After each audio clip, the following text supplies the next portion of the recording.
We begin our story with a boy asking the Holy Sword to follow his request and manifest.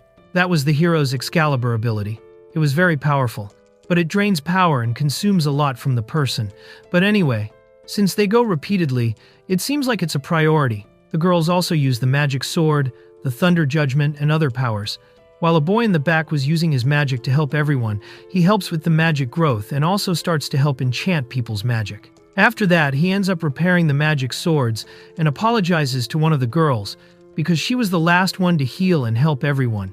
The entire group was at full power and left everything to the protagonist. Everyone could move on in their own way, but a few days later, the hero named Allan ends up telling the protagonist named Ishua that he was banished. Scared, he asks what happened, and that it was very sudden. You are going to banish. It was supposed to take all the power, but Allan ends up just asking Ishua to be quiet. It was a fact that the entire group was never in trouble with power. Ishua tries to explain that it was because he was helping everyone, but that was too much for Allan, saying that Ishua was lying, and that there's no way Ishua could have that kind of power. In fact, Allan was jealous, saying that, in reality, Ishua is just a useless guy who was surrounded by the girls in the group, and that she wouldn't be happy with that. Then Allan explains that it was a collective decision of the entire group, and Ishua is paralyzed, not believing that this was a decision of the entire group. Then she tells Ishua to disappear, and after walking a little through the forest lost, Ishua never expected that he would be banished. Mana Bearer is a magical job that involves the entire group that consumes a lot of power. It was a job so necessary for the members who end up eating a lot of power, and since they can't use magic and are completely so they are people who work completely behind the scenes, and some people like Allan consider this type of work as a loser. Anyway, both hero and saint, mage, and even women bearers of magic swords. The group was filled with jobs that consume a lot of power. It won't be easy for them to fight while they are trying to reassure a little the power from now on. Ishua was worried about everyone, and if it was everyone's decision, then it couldn't be helped. But someone was calling Ishua's attention. He looks back scared, wondering what was happening. It was one of the girls, and that ends up making Ishua happy. The smell of a woman. But he says it was none of that. Who was there was the Saint Julia. She always asked why Ishua had left everyone. She was a member of the Heroes group and also a person who worked with Ishua at the Royal Adventurers Academy. Ishua wonders how he could have abandoned everyone. He says it was a unanimous decision from everyone. The Saint explains that it doesn't make sense for the group that uses so much power to expel Ishua from the group. But when the protagonist tries to explain that it was what Allan said, Julia ends up getting lost and wondering why that guy, who thinks he's the hero, was thinking. But Ishua was even kinda happy understanding what he was doing at that moment. In fact, Julia appeared to take Ishua back, but ended up deciding that from now on she would follow him. Ishua ends up not understanding, saying that if she did that kind of thing, it would cause a lot of problems for her again. Julia explains that she doesn't want a hero to be banished in this way, and since she was being helped by Ishua from the beginning of her life, it was all thanks to him, why she was that way. Then the girl raises her hand, asking to be taken with him. Ishua gets a little embarrassed, but ends up smiling, and ends up thanking her. Right after Ishua asks how he was found. In fact, the girl gets nervous, saying that she consciously has a hair of the protagonist, so she used search magic, so they decide to proceed. Julia asks Ishua what he is going to do now. In fact, time was passing, and they and Ishua was walking to a nearby city to prepare for a trip. But they end up hearing someone asking for help. It was a band of knights who were in trouble. Obviously, Ishua tries to help everyone, and that was as expected. Right after getting involved, a lord asks who they are. Ishua explains that he will help everyone with the magic power, but it was a medium-class monster. They are difficult opponents for beginner adventurers, serving as the opponent of a saint who is famous for being a genius because of power, strength. Julia at that moment was using an immense power, a technique that reaches even maximum level magic. She casually canceled the enchantment, so they were using a power that has many enchantments. She was very enthusiastic, and there is still a limit to the combo he should do that. Ishua was helping the quality of the magic power and deliberately would help everyone with the attributes, with a circle as well. He throws all his power onto the girl, thinking that this would reduce the power. She then uses the innocent chant, which ends up creating an immense power, and everyone gets scared, even the wolves that are erased from that existence. The undead who were just walking around are also erased from existence. The explosion was enormous. Julia wonders how that was. It was a new magic she was learning. Ishua says she went too far and ended up healing all the impunity around, so all that became a holy island. But the girl ends up smiling. Ishua ends up getting confused, and then the Lord asks who those two were.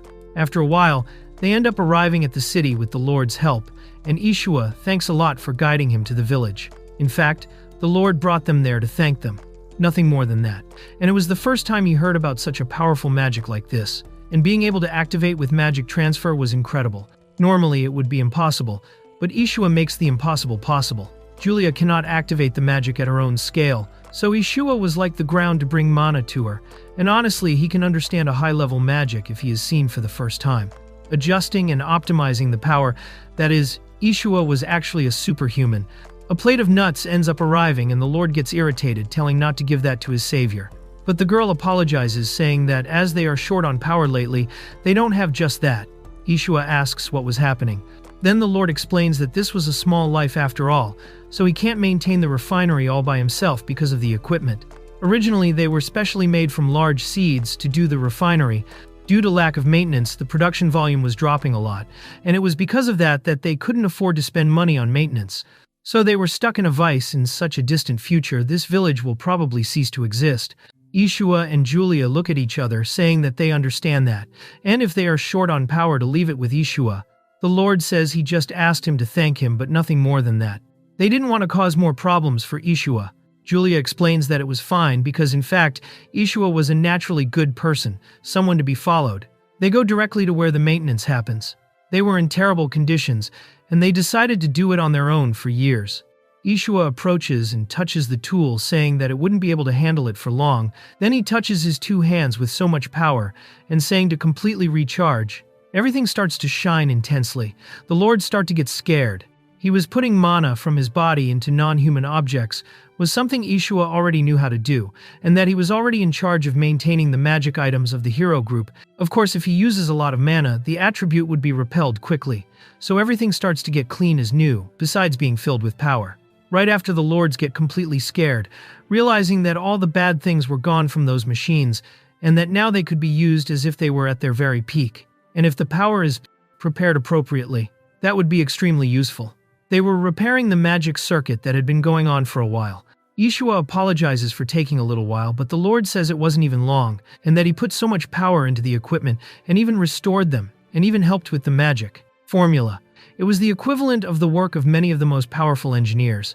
Right after the Lord asks who Ishua was, and after introducing himself, he says he was just a mana bearer.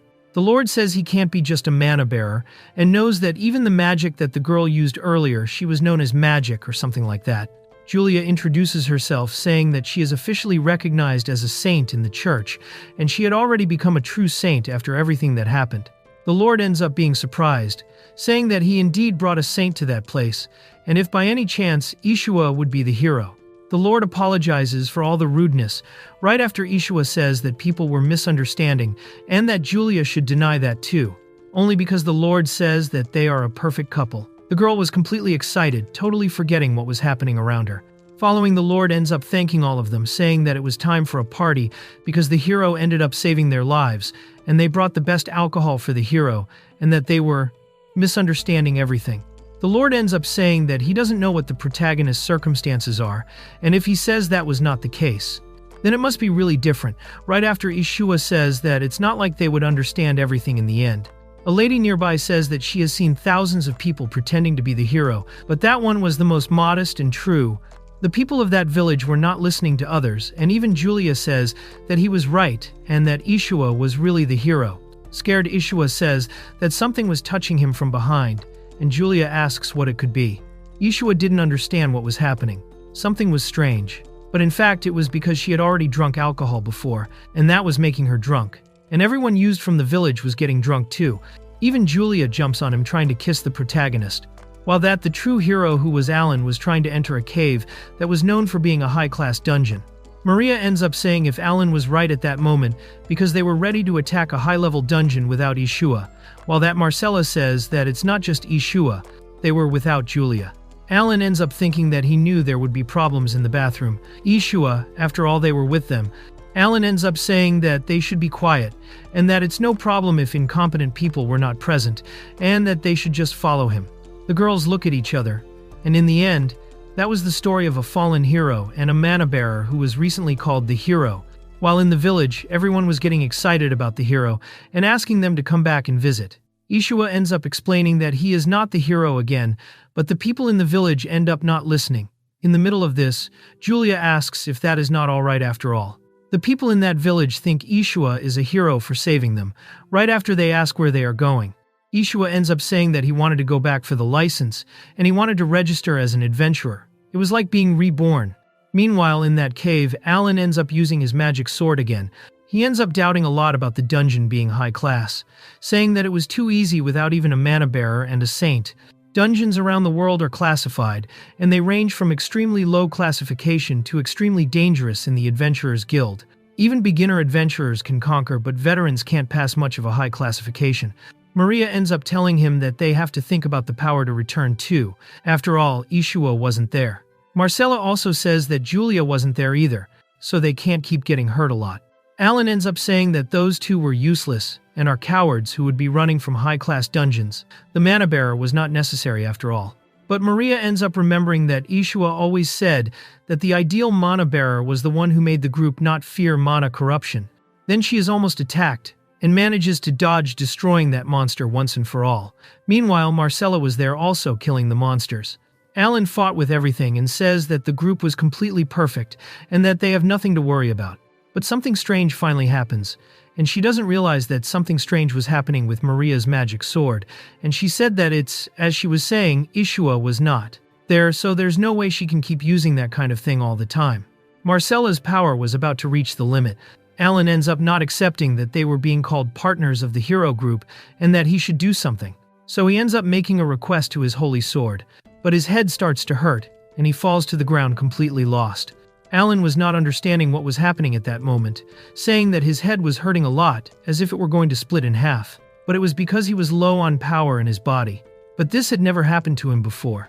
In fact, Allan has more power reserve than an ordinary person. As long as he uses normal abilities, he wouldn't need to worry about his power running short. Anyway, the hero's holy sword ability consumes a huge amount of power, and originally he was supposed to experience mana shortage by becoming a hero. But because he was immediately formed a group with Ishua at the king's command, he ended up not experiencing that. The girls ask if Allan was okay, but he was completely scared, realizing that there was a lizard there that was a high-class monster. He would really be able to defeat that monster without problems until now. But things seemed different. It was as if he was the food at that moment. Allan ends up turning his back and running, asking Marcella to follow him and protect him. But the girl says that Maria continues to fight. So he ends up explaining that if they continue that way, most of their lives would be attacked, and that they matter more than just a girl who uses a magic sword. The hero's survival should be prioritized. Marcella ends up getting irritated and lowers her head. Allan asks what she was doing. Then the girl explains that there's no way she can abandon her friends who are strong, who are fighting for their own lives, and that Allan has no right to call himself a hero. But if she didn't have power left, all she can do now is use her staff to hit with everything. Allan asks why she was using physical attacks. But Maria ends up finishing the monster and the girls end up standing back to back. And so Maria talks to Marcella, asking her to remember the training on how to fight without power that Ishua had given. That was extremely important, but someone had ignored that training and was now suffering a lot. It was Allan who was screaming because of those monsters. Maria ends up helping Allan, and because of that, the monster ends up falling to the ground, and then she explains that she would never abandon a companion unlike him, and now they couldn't give up until the end, and that they would go back all together until the beginning of the dungeon soon after managing to return.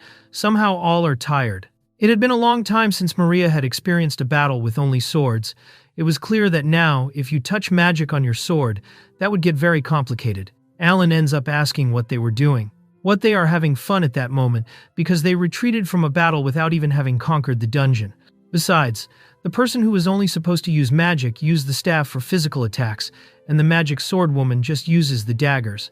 How should this be considered a hero group, and that he had defeated all the enemies along the way? And if that was the case, he would be a reason for their failure. But in fact, Maria ends up saying that Allan was the first to run out of magic power, and he says that was actually just a headache. And Maria says that he shouldn't keep trying to use the holy sword everywhere. But Marcella says that there's no point in trying to dialogue with someone like him. The two give a terrible look, and saying that one was right, Allan wonders what was with those looks, and since it was already getting dark tonight, they should rest in a nearby village. Only he doesn't understand what was happening with those looks. Talking about a nearby village, when he approaches it was the same village that Ishua had helped. They say that they are very happy now. Allan ends up introducing himself as the hero, and that they were having a terrible time clearing a dungeon, so they were looking for an inn. The lady wonders if there is another hero. Allan asks what was happening. Then the lady says that there was a hero named Ishua, who was being an incredible person along with Julia, who also helped everyone. Right after she asks if that failure was considered a hero, and the lady gets extremely irritated, saying that he shouldn't talk about the hero Ishua like that. Then he gets angry, saying that Ishua was a vicious faker. He was a useless person who was banished from the group by the hero himself. He has no sense at all in talking about that kind of thing. The girls wonder what this banishment is, and that, according to Allan, Ishua left on his own. Allan ended up ignoring, saying that they should be taken to the best inn and bring the best magic power recovery potions. The lady asks if he has money if he will pay. Then Allan gets even more irritated, asking if he will ask money for him to collect items from the city. It is one of the hero's privileges, and that was what all cities should cooperate. The lords get irritated, and Maria ends up asking what Allan was talking about at that moment, and that was only for special circumstances. Then everyone starts to gather around them with weapons in hand. The lady says that Allan finally showed his true colors, and that if he wants to start that way, he was a false hero who was taking money from people at that moment. She says that he shouldn't be ridiculous. The lady says that Ishua didn't even accept a thank you from them, and was so different from him. But when Allan tries to justify himself, he ends up receiving an egg on his face, and everyone starts to ask him to leave, that they would not tolerate that kind of behavior. Then Maria says that they should get out of there, and that there was no way to stay. Then, Allan, while running, turns back saying that everyone should remember this as they were running. Maria ends up wondering what was happening for him to have banished Ishua, and if he should have lied at that moment. She asks everyone to be quiet, and that only to prevent an incompetent person who is not worth bringing to the hero group from participating in things like that. But Maria understood Ishua's value to the group, as well as Marcella, and then Maria asks if he will apologize now, and if he knows that it was impossible for him to defeat a dungeon without Ishua. Only Allan asks them to be quiet, and that everyone was holding back at that moment, that they shouldn't tell him what to do, and if they want to be banished too. The girls are speechless, and then Allan wonders if that was a terrible thing to say. Maria says that if he was saying that kind of thing, there was no reason to stay in that group without Ishua, and that he is not worth being a hero, and that they were just following him to lose their own lives. That was a terrible situation. Then Allan does not say that the two owe him a favor for letting them join that hero group, and that they should use any collection of magic power potion so that they could return to a high-class dungeon. Only the two throw their card away. Allan says that that was an honorable license for the hero group, but they were giving that back. Allan ends up saying that at least he can find new members sooner or later, and that he is such a renowned man that he can revolt the entire continent for him.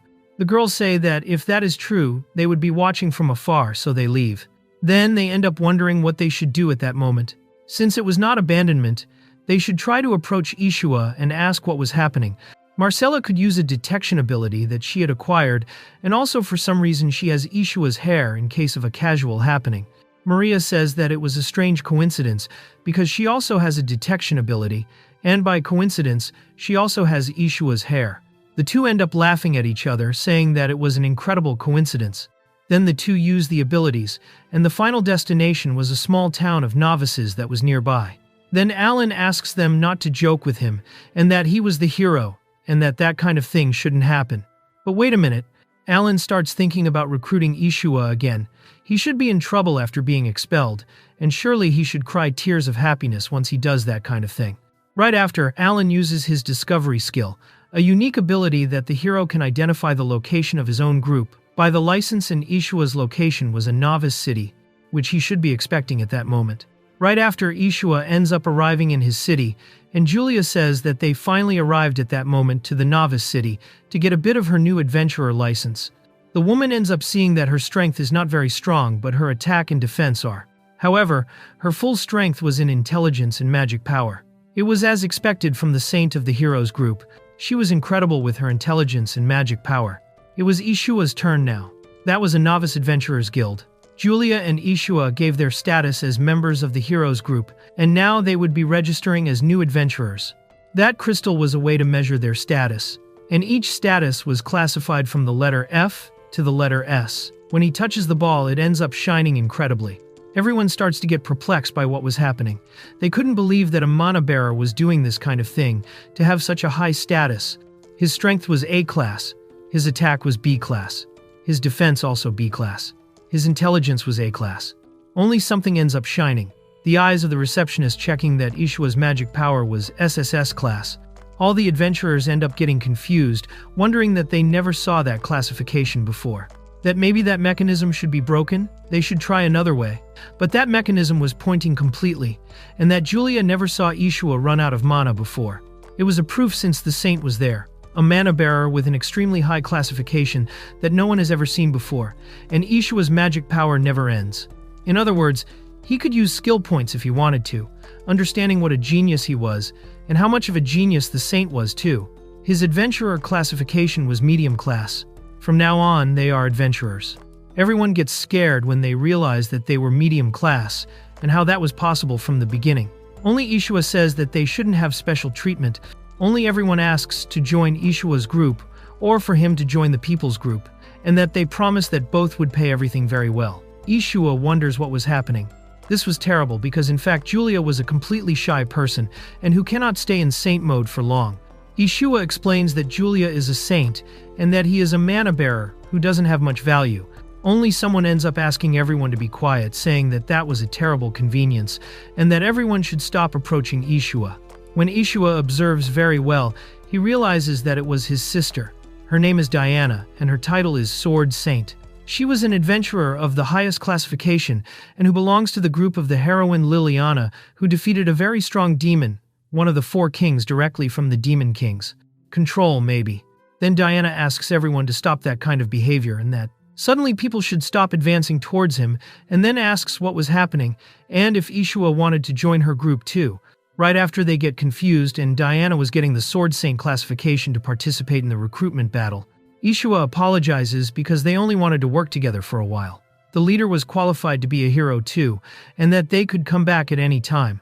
Only Julia ends up interfering, saying that they had a difficult time with a hero who didn't understand his own abilities.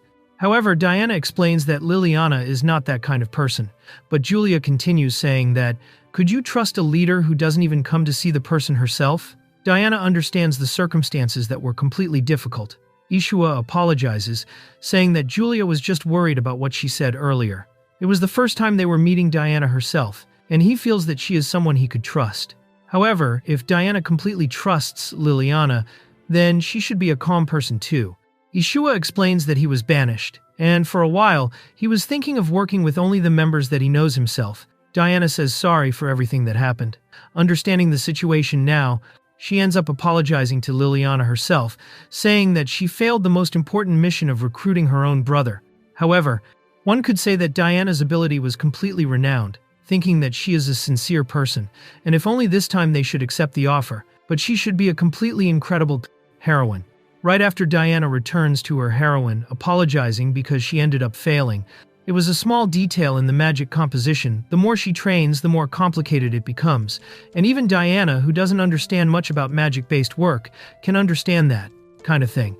Then Diana ends up throwing her magic ball in the air, and that ends up going away. She opens her eyes, finally saying that she understands that Ishua also has his own circumstances, and that he cannot be helped. The heroine Liliana was a genius girl, known for the hero's job, which was granted immediately after her birth.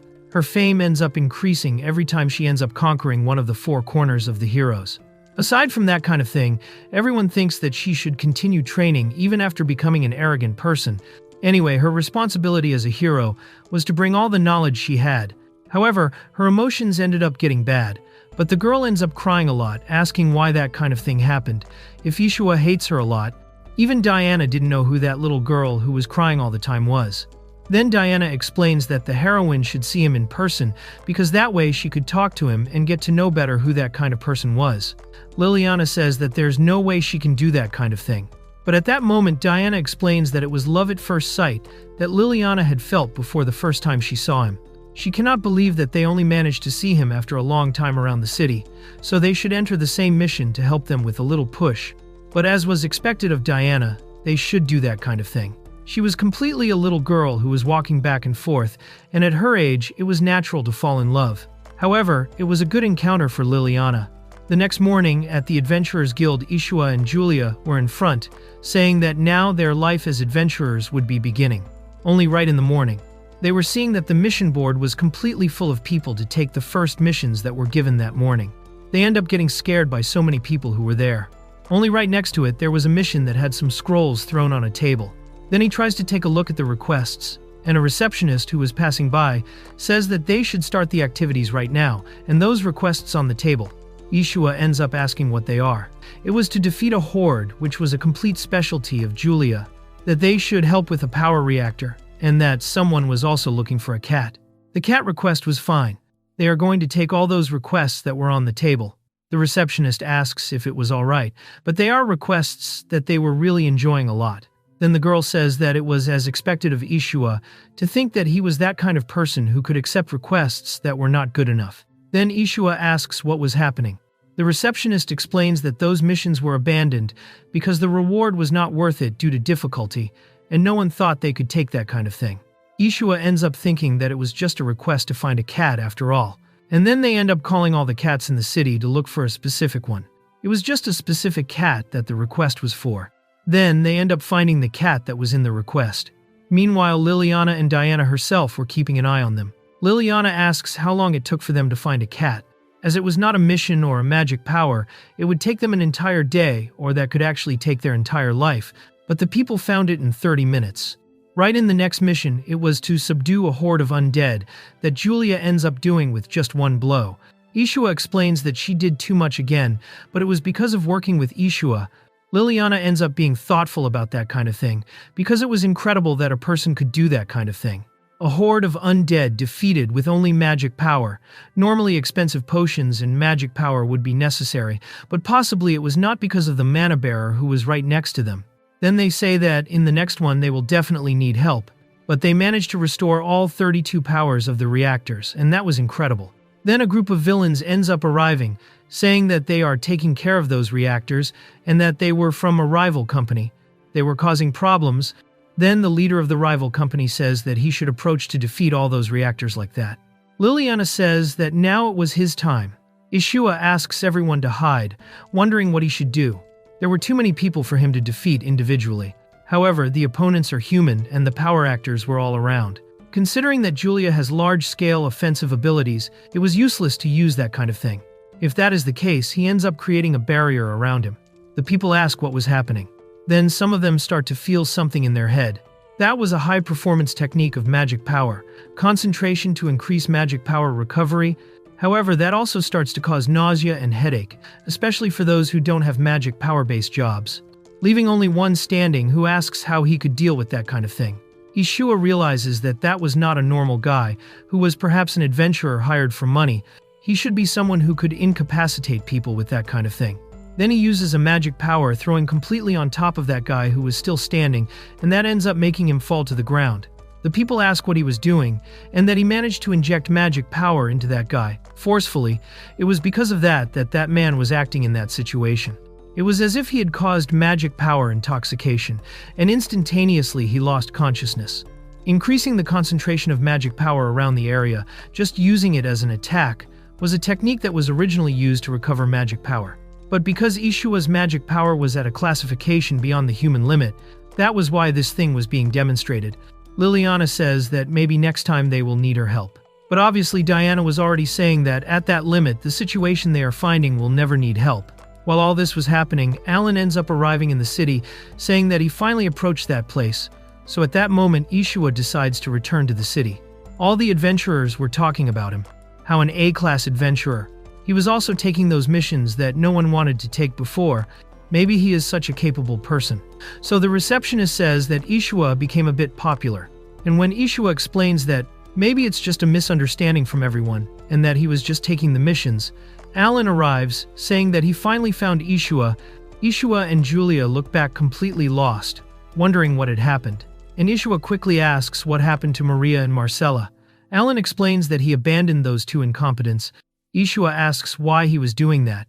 If they were two completely talented women, then Allan says that that's his move. It was good news for those two who fell below the lowest classification of adventurers who were in that small city, and that he would be welcoming them to the heroes group. Everyone is incredulous with what was happening.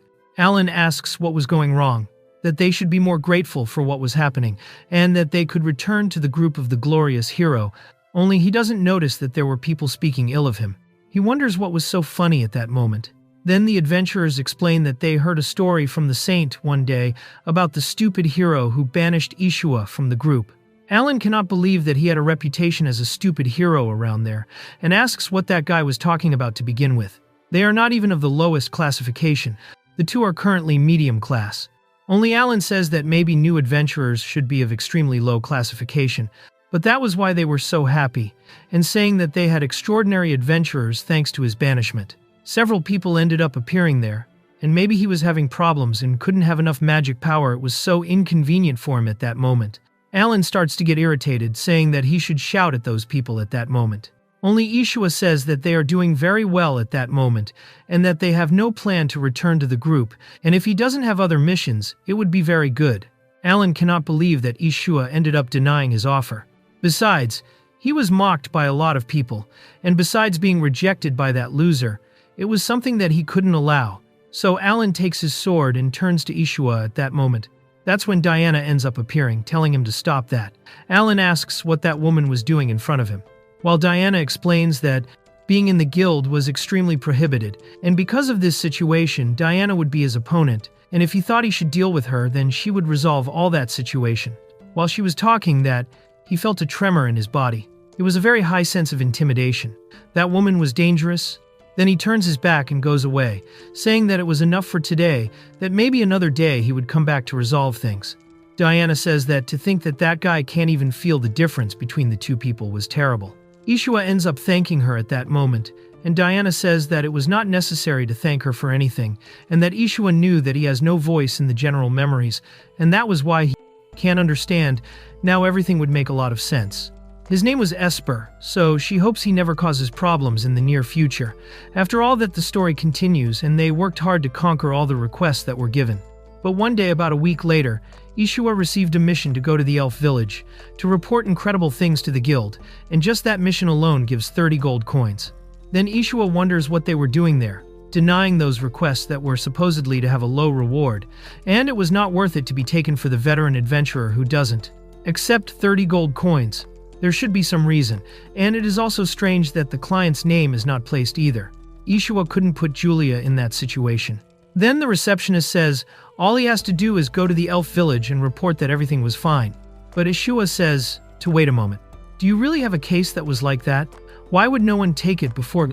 Right at that moment, the receptionist gets completely lost, saying that she will really tell him what was happening. In fact, it is a request from the guild directly to Ishua, for Ishua, who was always there accepting all the requests. The idea was to edit a special reward that should be all that money. Ishua says that that was a lot, and that they only worked for more than a week there, although he knows that it was something he should say. They decided to give a request to Ishua that would give a good payment, pretending to be one of the normal requests. And if he would just take a look around, it was an incredible trip. So she said that it was fine, while Julia was thinking about how she could travel with Ishua, a trip that she had before, and not just any mission, only the two of them. So Julia gives the idea for them to go on that trip at least once in their lives, now to mention that she was much more immersed in the missions, and maybe she had helped a lot in the finalization. Of all of them, Ishua says that it was fine, he should rest a bit, then they could go to that place. With that, someone's hair ends up rising. It was Liliana's who was there, just listening to the whole situation, telling Diana that she should hear that their next destination is the elf village, so maybe she could use that moment to gain their confidence and manage to move forward with that moment.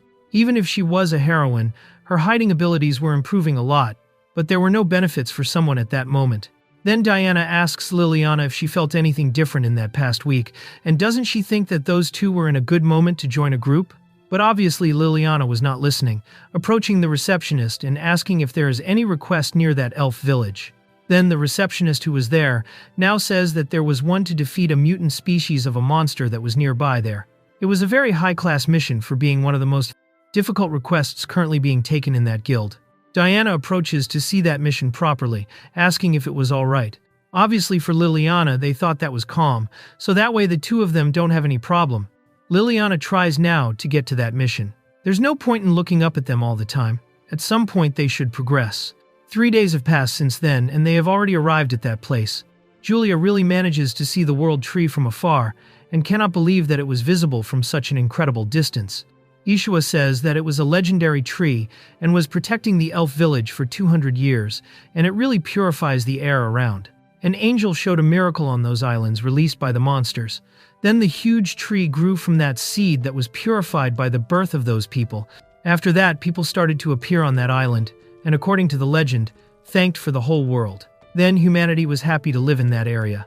Ishua realizes that Julia loves the story very much, and she was always looking at the world tree. However, something doesn't seem right, and Ishua can feel it from afar. There is something strange in the area of the world tree. Maybe it's just his imagination. Meanwhile, Liliana was fighting back and forth, saying that she couldn't lose sight of Ishua. Diana says that she couldn't help with that huge number of monsters that they were having, and that he should go on foot to the world tree that should get very close. But at that moment, they were running out of air. Maybe that was very heavy to inhale. That could cause a lot of problems. So they used high healing at that moment. Diana could breathe for a simple purification of ability. They were temporary. Then she wonders if maybe that miasma can be caused by the mutation of that monster. He should find what they were looking for soon. Then a monster attacks Liliana from behind, and there he was. Their mission was right in front of them. Then she says that it would be strange for that guy to appear out of nowhere to complete that mission. So fighting after a while, she suffered an attack that spun her body. Diana realizes that her attacks were not working. Maybe a monster must have improvised something, and there are some cases that ends up processing the strength that was called promotion. Maybe that is a king of that type of monster that absorbed all the power around him. He was promoted to an even higher classification monster. They couldn't help, so everyone should be attentive for a moment, and Liliana ends up raising her magic high. Liliana was born with a hero's ability, and that gave her a lot of magic power. So she could transport the entire group, and even enemies, to the virtual world of her own creation, which was a barrier created in that space. They could fight about the advantage of their own conditions. It was a cheat-level ability called Hero's Mark, and it was an inviolable territory and an idea of space only for her, and all wishes should take care of that domain. Now, it was Diana's turn to make her name, and her sword starts to shine. That was because this was the strongest sword that Liliana can imagine, a fantasist blade that cuts almost everything it sees. Then Diana jumps with everything to cut the monster, and that would be its end. After that, she starts cutting, saying that they finally succeeded, but that sword did nothing to that monster, and she was thrown back with everything. The two cannot believe what was happening. After a while, they start to think about what could have happened since even the special move was reflected. Maybe it hit too weakly, and maybe it is resistance to magic that was very strong. But then Liliana says that she was running out of magic power and cannot maintain the fantasy world for long. Then Diana starts to try to attack from all corners but cannot. Irritated, she starts to see how an attack was coming in her direction, and she is hit with everything by the monster. It throws her to the side. Liliana is left not knowing what to do. She couldn't lose her life in a place like that. She would need to become a great hero to defeat the Demon King. The monster advances towards her, and then Liliana sees Ishua in her eyes, because she still hasn't done anything for that person yet. Then Liliana hears someone talking to Julia not to leave his side. It was Ishua who wondered what they were going through. Liliana says that that territory was inviolable, a utopia for herself. Unless she had permission from her, one could neither leave nor enter. But somehow Ishua still managed to enter that world. Liliana was treated as a genius, and everyone asked to join her group. Anyone and everyone wanted to be part of the heroes group. But that was just a little girl. She doesn't even have the desire to become a hero. A small girl who could be deceived should find her own way over her. Liliana ran to all sides out of the castle with her little teddy bear, until she tripped and the teddy bear fell further ahead. Sad, she got up and went to get the bear, but it was all dirty. Then Liliana started to cry.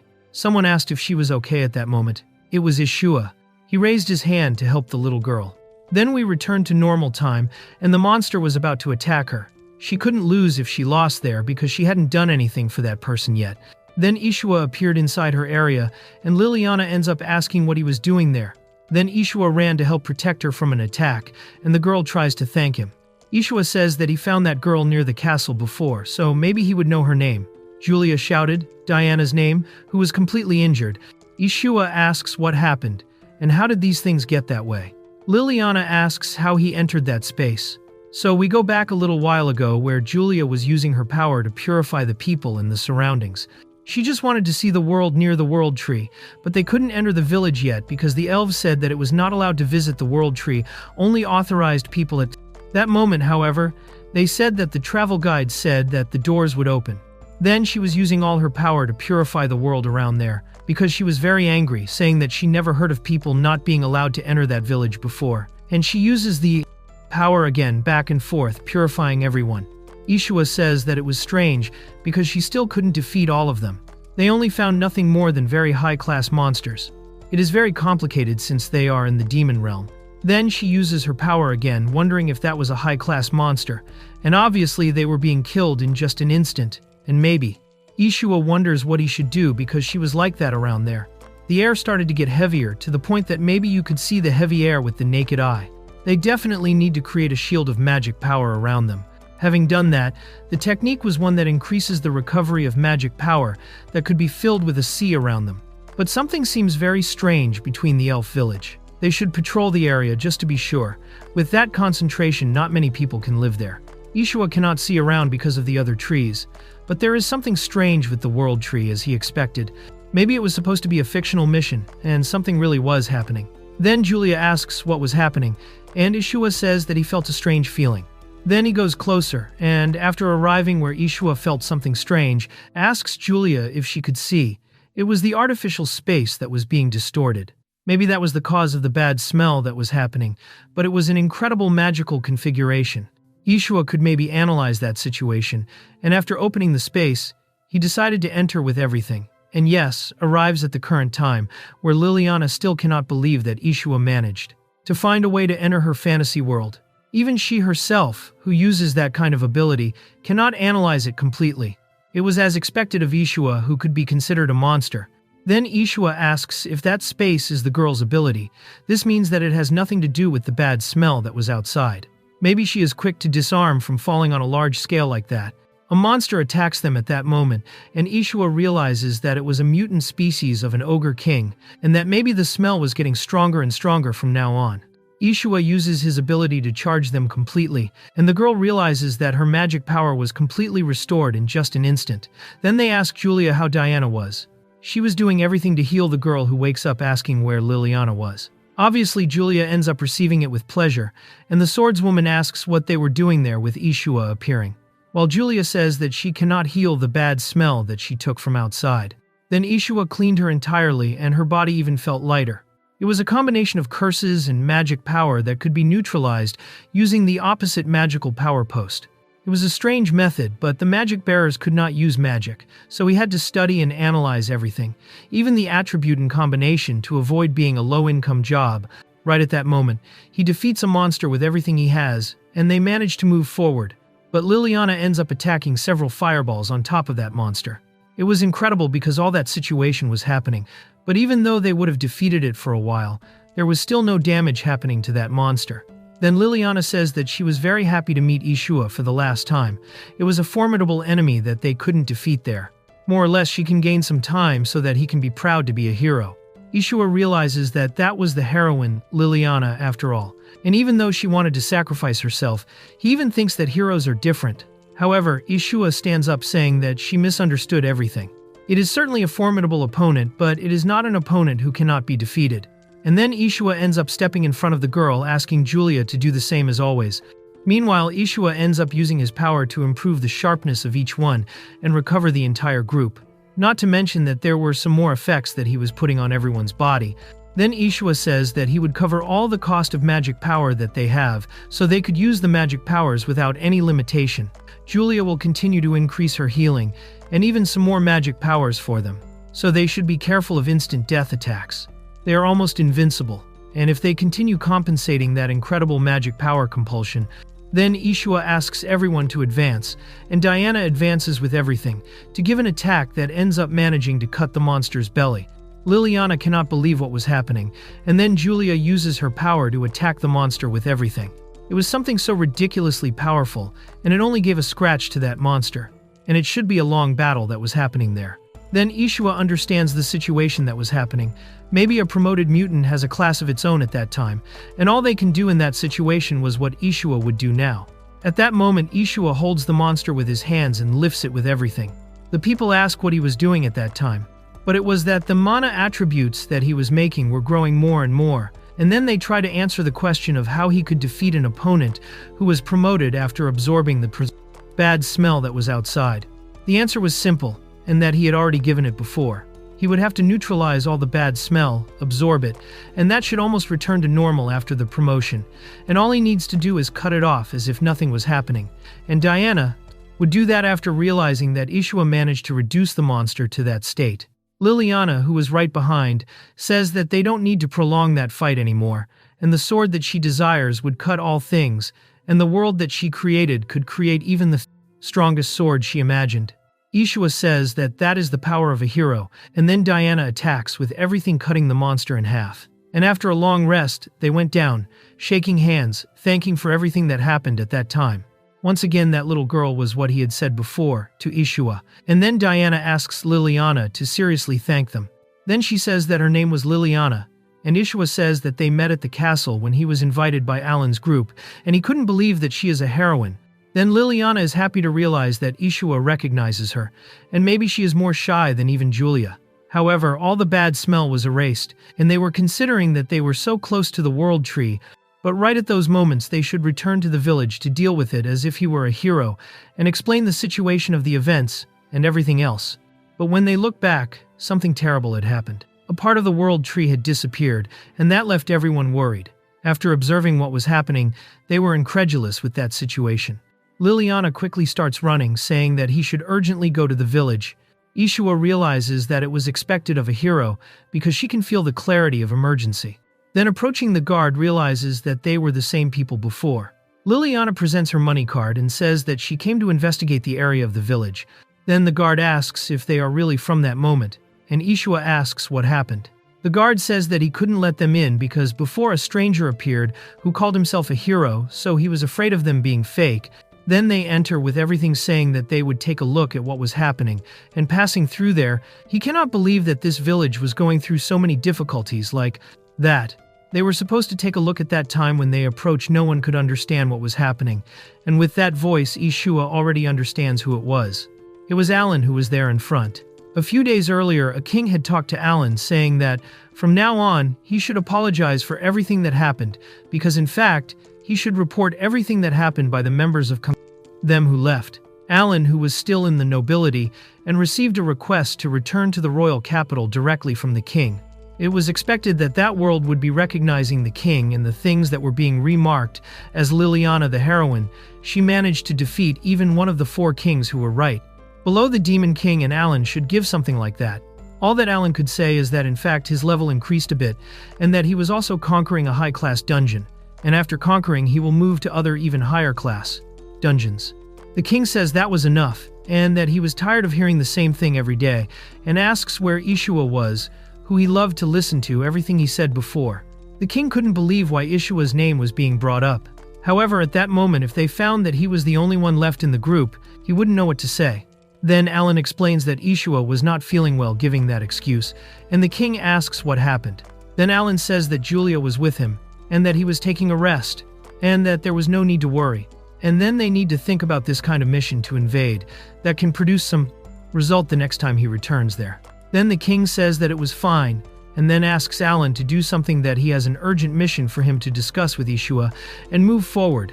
It was right at that moment that Ishua arrived at the Tree of Life, because he realized that the tree was much bigger than he was thinking. Allan had heard before that some monsters were promoted and appeared there, only they hadn't had any encounter until then. So he decides to ask the driver if those very powerful monsters really existed around there. The driver says yes, and that they already received some things like that. It was an area that was completely closed at that moment. Without knowing anything, Liliana the heroine managed to do a mission right next to that moment. Then Allan doesn't understand why he should appear at that moment. The driver says that he saw that that girl was very noble, strong, and a beautiful woman. Allan realizes that he should be popular, so whatever was happening, he will find the little girl and the female swordswoman who looked like a gorilla, and he would quickly find the cause of all the phasers problems that were happening there, And after that, the rumors about vicious monsters were nothing but rumors. So it would be a piece of cake for him, because luck was really coming back with everything, and that's why he should return without any problem. Then he arrives at the village, introducing himself directly to the guard, saying that he was without any incident. The guard cannot understand why there is a human there, saying that none can enter without permission. Then Allan says that he appeared there because of Liliana and asks if she was inside. He presents his hero card, saying that he came to investigate by order of the king. The guard cannot understand why a hero was acting alone, and if that kind of thing was really possible. But anyway, other elves appear, saying that they would let him in. Who was there was Chelsea, the elf queen. Allan realizes that that girl was very cute, and there was nothing more they could choose at that moment. With no solutions in sight, the time was starting to come, and the elves should cooperate with the humans. So the queen asks Allan to enter with everything, but there was a request that she should make if that becomes a bigger problem for the world. He should not say anything strange. Allan asks what was happening and what he can handle. But after remembering what the king said, he ends up entering with everything, saying that he would let the story be told first. If that situation seems bad, he would just escape. After seeing all the citizens around there with difficult times, completely lost and scared, Allan starts to enter a bad situation, afraid of what could happen. He wonders if the situation would be that serious, and what happened to Liliana. Maybe other heroes appeared before him. Then the queen says that he is the only human who entered the village recently, even within the limits. So Liliana was not there. Maybe he should see Liliana first. But then he remembers what the old man said, as if it were the heroine Liliana and all her deeds before. But she says that that was his chance. All he should do was solve that mystery on his own, and the king would know about him. And right when they were there, Ishua was very close to the Tree of Life, realizing that it was extremely big. When you approach, however, he says that it doesn't seem like something is normal. The roots were starting to rot, and that's it. The Tree of Life was quickly losing its vitality. What seems like purification was not helping much, so the monsters were getting more and more violent. In other words, if these things continue like this, the entire region would become uninhabitable and completely out of control. The queen asks if he can do something, and then they should make a good excuse and leave. Then Allan says that he came there to investigate right after remembering what the people told him. The queen asks what happened because she had a difficult look, so she asks to leave it with him since he is the hero. After saying that he can no longer go back, it was the only way for him to recover was to go back to the Tree of Life. Then the queen asks if there is something they could do, and he ends up taking a look. There was no choice but to observe that tree because even though it is just pure magic, it could be cured in time. The queen says that it was as expected of a hero, and that they just protect the Tree of Life, which couldn't hold up. Then Allan wonders what they were talking about. With those words, even their specialized team couldn't cure that tree. So maybe a simple recovery magic wouldn't help in that case. He uses a resurrect magic, which is a high-level magic that could heal people's lives, and even a healing power that could surpass Julia, who at least doesn't know about it, so it's secret. He has a vision of his own reality. Then he looks at the roots, and they were still completely rotten. The queen says that it is some kind of joke, and that those basic level spells wouldn't work at all. Then Allan says that he knew that, and that it was just a preparation that was infected with that kind of thing that was in an abnormal condition. Then he ends up using other spells too. The people around him are wondering what was happening, why he was calling himself a hero if that was what they expected. But if that is enough, they would be in several problems. The combination of miasma and all the magic power curse was an abnormal condition. Then Allan says that it makes no sense if he doesn't get results. He won't know what to say to the king. But then he realizes that there was a root there that was growing a lot, and that maybe that is a heap of evil magic power. Understanding that situation, he says that now he has other things to do. He takes his sword, saying that the farce is finally over, and that now he will show the true power of the hero. The queen asks what he was doing, and then he says that he would end it once and for all. So he uses the hero's power to cut that place in the middle. He got excited, and then the queen gets irritated, asking if he lost his own head. Allan says that he cut the center of that bad power, and now they could be calm. But the bad power ends up growing more and more, and he wonders what was happening because it was growing throughout the entire tree. Without thinking twice, he would fall to the ground, understanding that there was nothing left. The Tree of Life was dying, and all those damages to the tree are definitely instinct, and that it was the last time they could create a defense at that moment. He ends up being completely lost, and at that moment the people ask what he will do now if he cut their only hope. If he should be with the Demon King, Allan says that they were misunderstanding everything, and that he has no idea that he doesn't know anything, and right after he hears Ishua's voice, who turns his back with everything, asking why he was there. Then they ask if Allan did something to the Tree of Life. The guards end up saying that he cut everything that was sealing the bad power. Ishua asks why that boy was doing that, and the queen asks who they were. Liliana introduces herself as a heroine, and that she recognizes the queen as someone she is. Her title was going by request, but she cannot protect the Tree of Life, and would even lose her own village. Then she could no longer be called a queen.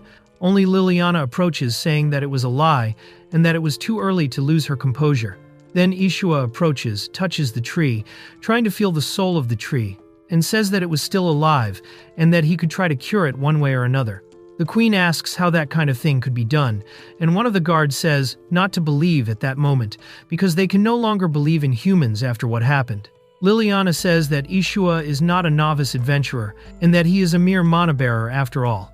However, she, the heroine Liliana, can guarantee that everything will be fine because that guy would appear to save the world. The queen looks directly at Ishua, sees the seriousness in his eyes, and tells everyone to let him do the work. The queen stands up saying that if things continue like this, the Tree of Life would die, so it was better than trying and waiting. Only they should capture Allan. And after being captured, Allan starts asking for help, but he is completely ignored. Ishua realizes that that became a much bigger responsibility than he can handle, and so he takes care of the entire tree. As expected, Ishua's magic power was not flowing very well inside the tree because of the impunity that was caused because of all the mana calculations, with that power spreading more and more. If they try to neutralize the Tree of Life, would die first, so he should restore the part and isolate all that severe power that she created. In the middle of this, he creates a hole of magic power. The guards ask what was happening, and how he did that to distort a magic circle. And so he puts his hand inside, thinking that he created a magic to distort the magic circle because of dark magic power. And there is a difference in the intensity of mana and attributes. The magic power that was much denser and attributed that would be much better, and was originally invented in a way to steal from monsters. Then he starts creating several magic power holes, and then he asks Liliana to put magic circles like that in other places that the bad magic power seems very strong because he cannot see in higher places. The girl's heart started beating fast after hearing her name being called by Ishua. But so, after putting that magic circle around some places, the bad power started to be pulled, and it was much easier now to control her magic power. After pulling to all sides, they realized that it was an incredible method that they didn't know existed. And maybe that method really could work. The queen asks who Ishua was, and Ishua says that if she really wants to know who he is just a common mana bearer, and then he asks the heroine to continue doing what she should, but then the guard approaches, saying that that was bad. The queen asks what happened, that they were managing to increase their hopes, but the guard says that the entire village was taken over by monsters. It was abnormal. The monsters were getting stronger and stronger. The purification of the Tree of Life could be almost complete, but the monsters were becoming more native because of it. And Ishua says that if he stops the treatment now, the Tree of Life would lose everything. Liliana and he couldn't deal with all that situation, and right at that moment, Diana says that she was happy, but she was starting to worry that the group would just sit around watching those two work. So now they could move forward. Meanwhile, Ishua apologizes to the two, saying that now the Tree of Life could be cured, and the monsters could become weaker. So they should hold them back, so that nothing bad happens. So moving forward from that moment, Diana suggests that they could go not to let anyone enter through the gate. So now, together with Julia, they could have their first time making a team, but it should be completely perfect. The monsters that appear from the forest could already be taken care of if left to the archers from the village. The rest that appeared on that street should be with them. And, after hitting several monsters with abilities, Diana ends up realizing that Julia was incredible how much firepower she has. Just by being Ishua's partner, it was as expected, she was a saint. In the middle of this, the villagers brought all the mana pots that they have, but still, maybe it wasn't enough. They were using everything possible, and even Julia was putting a lot of power into Diana's body to see if she could handle it. But still, they should proceed. And at that time, after cutting several monsters, using several spells and moving forward, the archers realized that it was as expected of the members of a heroine's group. The power was incredible. But anyway, maybe they couldn't hold so many. While all this was happening, Ishua and Liliana were doing everything to take all the dark power that was there in that tree, and Ishua asks the girls to try a little more, and so they were doing. When Diana took an attack, Julia would run to heal her, and so they could continue the battle. After the mana potions ran out, the magic power and the monsters were increasingly managing to climb the walls they should do and wait for the recovery of the Tree of Life. The Queen meanwhile sees and receives the news that the enemies were walking and entering through the fence, only it was still very difficult for them, and since at that moment the village could break, the Queen firstly asks what was happening with the evacuation of the citizens. They were starting to do it, but it was still very difficult to proceed. All the bad smell was starting to be taken away, but the monsters were getting stronger and stronger. He should be able to go to that war and fight as quickly as possible. And even the Queen asks for a mark on loan. Ishua realizes that it was starting to disappear and that he needed a little more time. Meanwhile, Diana ends up taking an arrow in her thigh, and that was starting to get harder and harder. Even Julia was running out of magic power to heal. When Diana looks forward, she starts to feel fear to observe all those monsters in front of her. But when looking around, she sees that everyone was fighting with all their strength. Then she realizes that at that moment it was time to move forward, and so she raises her sword to prepare for maybe her own death, but that they could go home, and so train more and more to make a life much more worthwhile. At that time, after seeing all this happening, and right above two people fall from the sky and start to defeat all the monsters around, Diana asks what was happening, but Julia already knew who it was. At that moment, it was Maria and Marcella who were there a few weeks ago. Allan's group failed to conquer a high-class dungeon. Because of this, he said that he was a renowned man to be the hero of that world and of all that continent. Maria and Marcella said that that was terrible, and that they would be watching from afar everything that they were doing, and so they left. Then the two thought of going directly to the city where Ishua was, but then someone asked for help. It was a group of noble people who were suffering an attack from some monsters, and because of this, the two decided that it was time to chase after them. Maria says that she should make a calmer place, while Marcella says that she also wanted to go to the city as soon as possible. And if it was with Ishua, obviously it would help, and obviously after everything that happened they wanted to be calmer, but Marcella couldn't understand. Going to that carriage, she wanted to go directly to the city where Ishua was, but they are going in the opposite direction. However, they cannot simply leave those people there, and should do something normal at that time, and so they could go directly to the city where Ishua was. But Marcella couldn't understand. At that moment she was in luxury places eating luxury food. It was a completely luxurious place, and luxurious food. The gentleman thanks for all the help and said that the two saved his daughter's life. The medicine that they were carrying was something to save the life of a small girl who was suffering from a disease.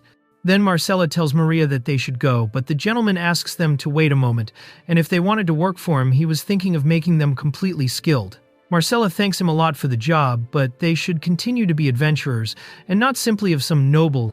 In that case, the noble asks for them to stay at least for one night, because he couldn't face his ancestors, and that simply let the person who saved his daughter's life leave at that moment. And that's what he was saying. Then Marcella couldn't understand. They keep asking for them to stay one night after another, and they have been there for a week at that moment. Then Marcella and Maria really wanted to go to the city, but it seems that Ishua was moving a bit. Then they leave, and the gentleman asks them to visit his territory whenever possible. And now, it was finally time to join Ishua, but Marcella cannot understand. Arriving at the reception of the Adventurers Guild, Ishua was not there. They relaxed a lot. In fact, they went to the elf village to take a special request directly from the guild, so they should continue with everything they had. After that, they ran as fast as possible to enter around the village. They were quite worried. Besides, Marcella says that she really wanted to run after Ishua, but since it came with orders from the king, they had no choice but to follow, but saying that they cannot simply turn their backs. Maria asks if Ishua was busy processing all those leftover requests, and that was exactly it. In that case, while Ishua and the others are not there, the two will carry that request. So they were doing the other things like dealing with monsters, finding dogs, carrying weight, helping children.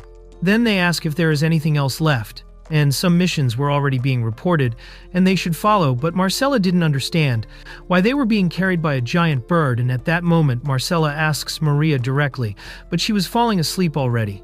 Maria asks what happened, but it's that she slept a lot while they were on a mission to collect some herbs. A bird attacked the two, and following that moment it was taking her directly to the nest, and so they would become food for the giant chicken. Obviously, Maria didn't want to wake up that way, and that attitude would lead them to escape. But that bird would probably be taking them directly to the elf village, where Ishua would be at that moment, and they would be arriving with that bird, and maybe that couldn't be helped after all. Besides, something was different because that bird was very enormous, maybe much bigger than the tree itself. But Marcella says that it doesn't matter the state of, the tree of life was completely lost, and so they arrived, saw those two, and decided to fall to help. Then Maria was cutting the monsters and ending all of them at once. While Marcella also used her spells for this, Julia ends up meeting the two. It's been a long time since she saw them, but she was still considered incredible. Right at that moment, Marcella hands a potion pot to Julia that she manages to drink, and now they could proceed, after defeating some monsters. Maria asks who the girl next to her was, that she has good sword skills, and then another person appears to help Liliana, who had taken an attack. Obviously, Marcella and Maria knew Liliana, and Maria realizes that she was one of the girls who defeated one of the 4 kings before the Demon King. After they finished all the mana holes now, Ishua was centralizing to neutralize all that bad part, a little more that they have to endure, and now the 5 of them can fight fully. Meanwhile, Ishua was there dealing with all this. Liliana was dancing with everything, taking all the mana holes, while the queen and the people observed, realizing that the leaves were slowly stopping and falling. At that moment, Ishua says that now it was a little insufficient. Now they could proceed with taking all that. Then Ishua asks Liliana to run and help the other girls. Meanwhile, now he could deal with neutralizing everything that was happening, recover the circulation of the function. The mages get completely lost and realize that Ishua was after generating many magic circles. He still manages to put a lot of magic power inside the Tree of Life. That is a heap of magic power and exceeds even what was given to the elves. And he has something much bigger to mention. If he lets all that moment charge him, and all the magic power run, he should deliver so much more power to the points of the Tree of Life that it should even leave the leaves freer. His name was Ishua, so he was a strange man but a nice person. Ishua realizes that he was starting to synchronize, and just a little more that he should endure. Meanwhile, the mages realize that the leaves have already stopped. Not only did the leaves stop, they were growing rapidly. The Tree of Life was regenerating to full function and quickly had become back to life. The queen started crying, saying that she can smell life coming from the Tree of Life. With that, the other girls were dealing with everything they could against those monsters, defeating everything once and for all. And now that the magic power was completely erased, the leaves stopped falling. So now purification has returned to normal, and they only had to endure a little more.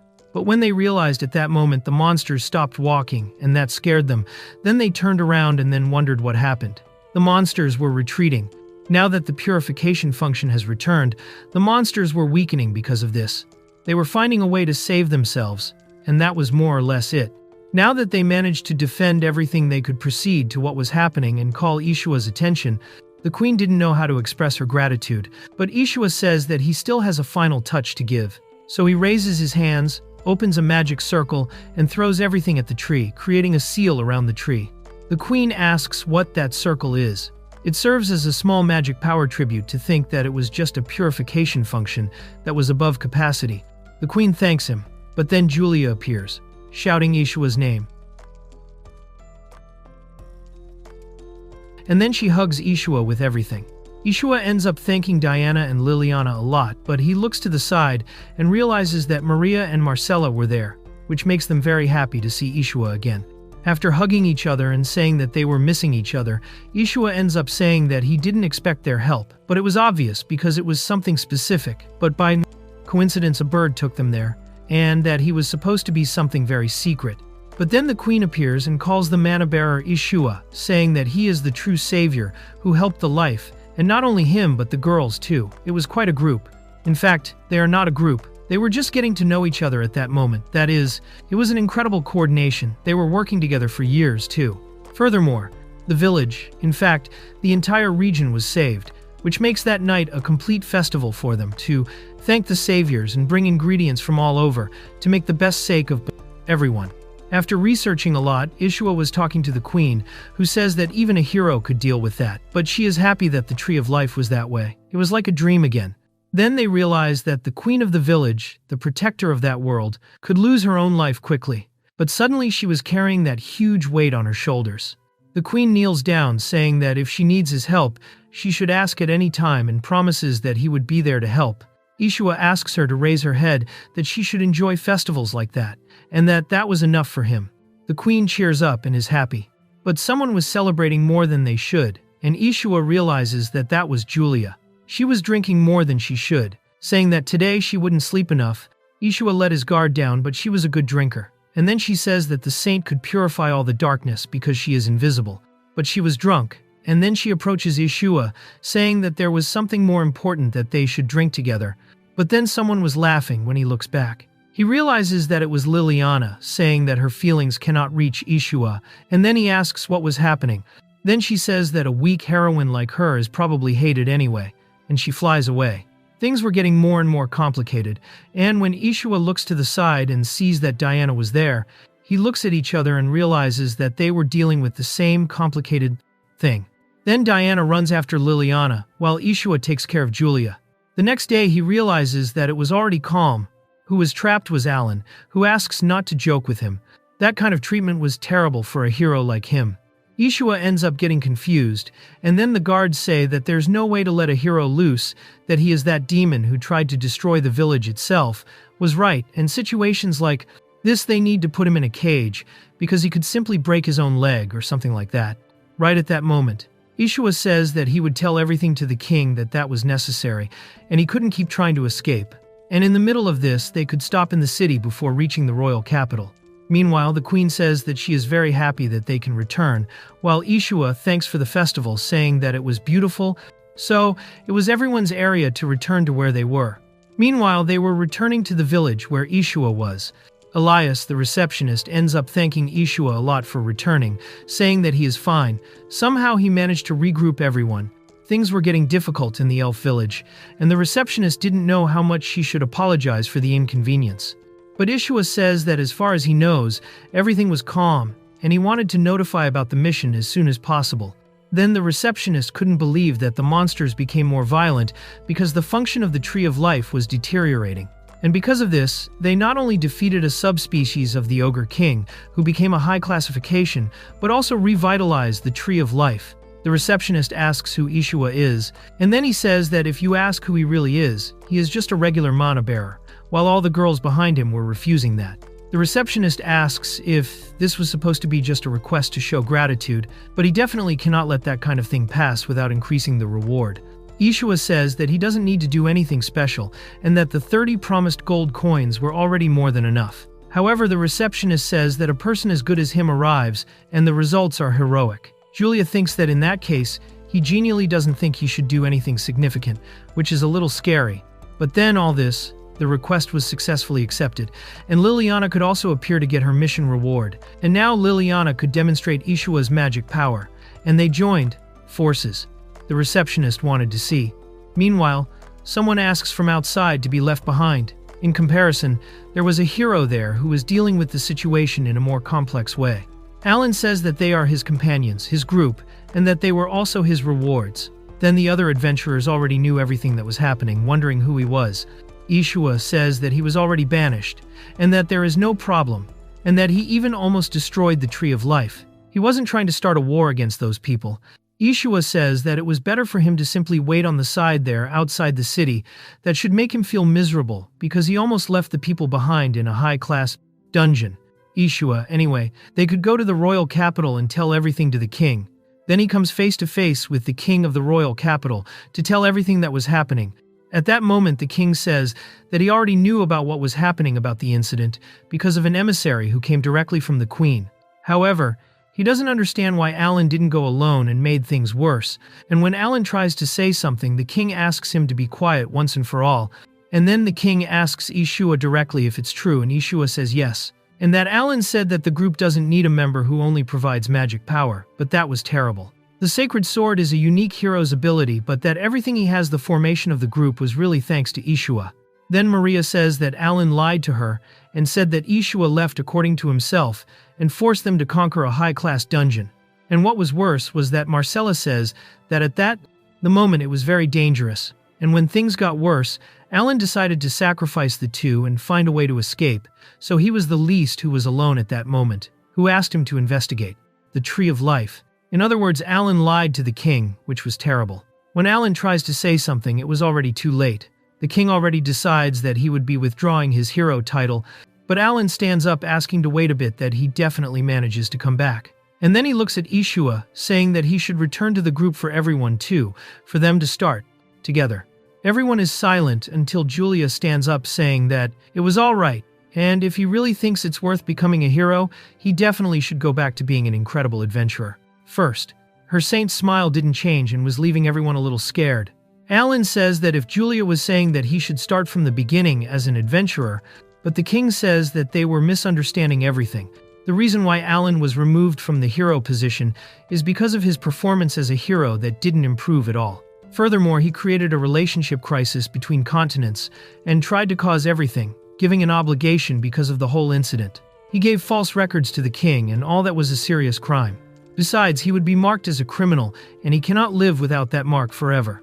Allan asks why he is a criminal and that was ridiculous, while guards take him away. Meanwhile, the king decides to talk directly to Ishua, saying that dealing with that situation, and because of the recent problems that happened all his life, was splendid. Besides, if he has any wish, he should say it. But Ishua says that so many words are not necessary, and that he already received rewards directly from the guild. Then the king asks if he wants any domain, any title, and that he has a great suggestion. But Ishua cannot see himself as becoming an aristocrat.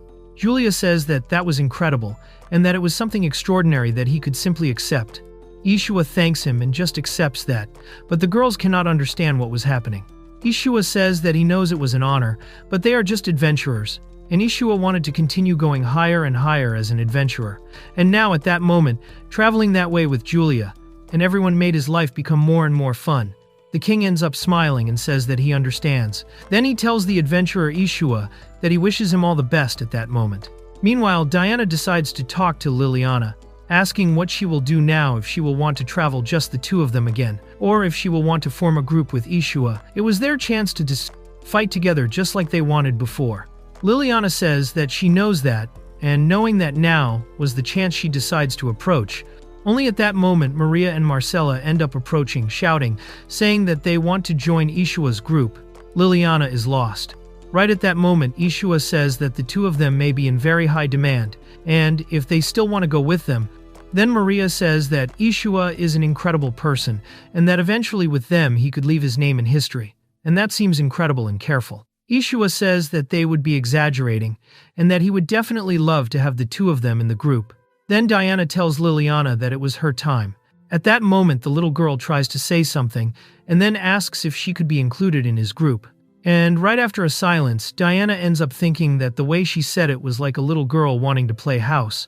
Ishua asks if she also wants to, and that Ishua heard a lot about her reputation, saying that she defeated even one of the 4 kings to get directly to the Demon King, and if that means he should take as many members as he wants. Diana cannot understand what Ishua was talking about, because she was convinced that while she was in the village, he was much stronger, and it was not easy to get such talented members there. Ishua looks back, and Julia says that Liliana is an incredible person, and also a heroine. She is not simply like the other one, and that all the health agrees. Ishua says that he understands. Then it was decided that the heroine Liliana and everyone would be entering the group. Liliana is lost, asking if it wasn't the opposite, that she wanted to enter Ishua's group. But Ishua says that there's no way to have a hero in the group. He should automatically be the leader. It was more than the natural way. Liliana is lost and asks Diana what she should do, since that's what Ishua thinks. So it was simply to let things be that way. And once again, the mana bearer Ishua, the Saint Julia, the magical swordswoman Maria, the beloved Marcella, the holy swordswoman Diana, and the heroine Liliana, a new hero group was formed, and now they could follow together. While all this was happening in the Demon King's castle, there was a meeting where one of the 4 demons ends up being reborn, saying that they should push the front more. Then the woman, another of the 4 demon queens, says that the other's brain must be made of muscle, and that he was already taken by a hero, but they were discussing if they could take that out and continue as if it were a failure. But they cannot be perfect at that moment. Meanwhile, another demon says that there was an excessive heap of evil magic power in the Tree of Life that was taken. Besides getting stronger, the monsters attacked the village and were still taken, which was used as a basis for future invasions. Which is not a terrible strategy after all. Then the last one says that he has a suspicion about the Ogre King, but that he was confident. However, he was defeated by a small hero, which was a bit like cheating. He neutralized all the miasma and returned to normal. Besides, there were many mysteries about how he managed to enter the hero's barrier and still managed to remove all that ornament that was on the Tree of Life. Then they decide to ask the Demon King directly if it was possible for a human to do that. They wanted to talk to the Demon King, saying that his magic power was combining with the extraordinary control of magic power, which he considered monstrous, and believes that this is the reason why the heroine Liliana joined him, which was very problematic. The demons realized that they can no longer deal with that, and that he should pull over. But even though they talked about it all, that would make sense after a while. They ask what was happening, and then the Demon King says that they were fighting more than they were holding, and there was no point in losing strength at that moment. The opponent is a group of heroes. Even though they are some humans, they should fight with caution. A hero who even managed to cooperate with them was what they were needing. And following this, the Demon King directly said that he was ready to cooperate with the demons. And when the Demon King snaps his fingers, the image of Allan appears, who was completely irritated because of getting that criminal mark. And then he says that it was directly Ishua's fault, because all this happened. The Demon King says that this was an example of a fallen hero who could be on their side. Right when Ishua was sitting in his carriage, someone starts to call his attention, saying that they finally arrived at the territory that they were talking about. Ishua tells Liliana that they are already in the same group, so she didn't need to be very formal with him. After all, now he calls Marcella and Maria's attention, asking if they don't want to stop being formal too. It's been a week since they formed this new group, and they were on their first mission, which was to transport an elixir to the main territory. Then Ishua calls Marcella and Maria, saying that the two of them already met the lord of that territory they are going to, right after they were removed by Allan. On the way to the city where Ishua was, they helped a carriage that was carrying some potions, and in the middle of this they stopped at the mansion of that territory. When they arrived, they found some people who were suffering from some diseases that were unknown at that time, and the time was just the beginning, because when they arrived it was only the local chief's daughter. Ishua says that he understands the situation and it seems that they must run a bit. Then he calls Diana's attention, who is outside, asking if she can see the mansion. Diana replies, yes, and that from now on, it was right in front of them. Arriving there, the old man ends up receiving everyone, saying that he didn't expect the girls to return so soon. Maria says that his daughter seems to be doing very well. However, the fact is that she needs a heap of healing potion again.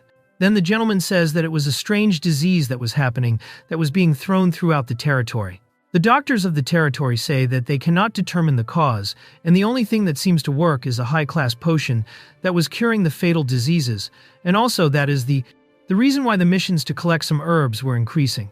They would collect more herbs from now on in the neighboring territories, and possibly to deliver again in that place. So the gentleman should just deal with all the maintenance.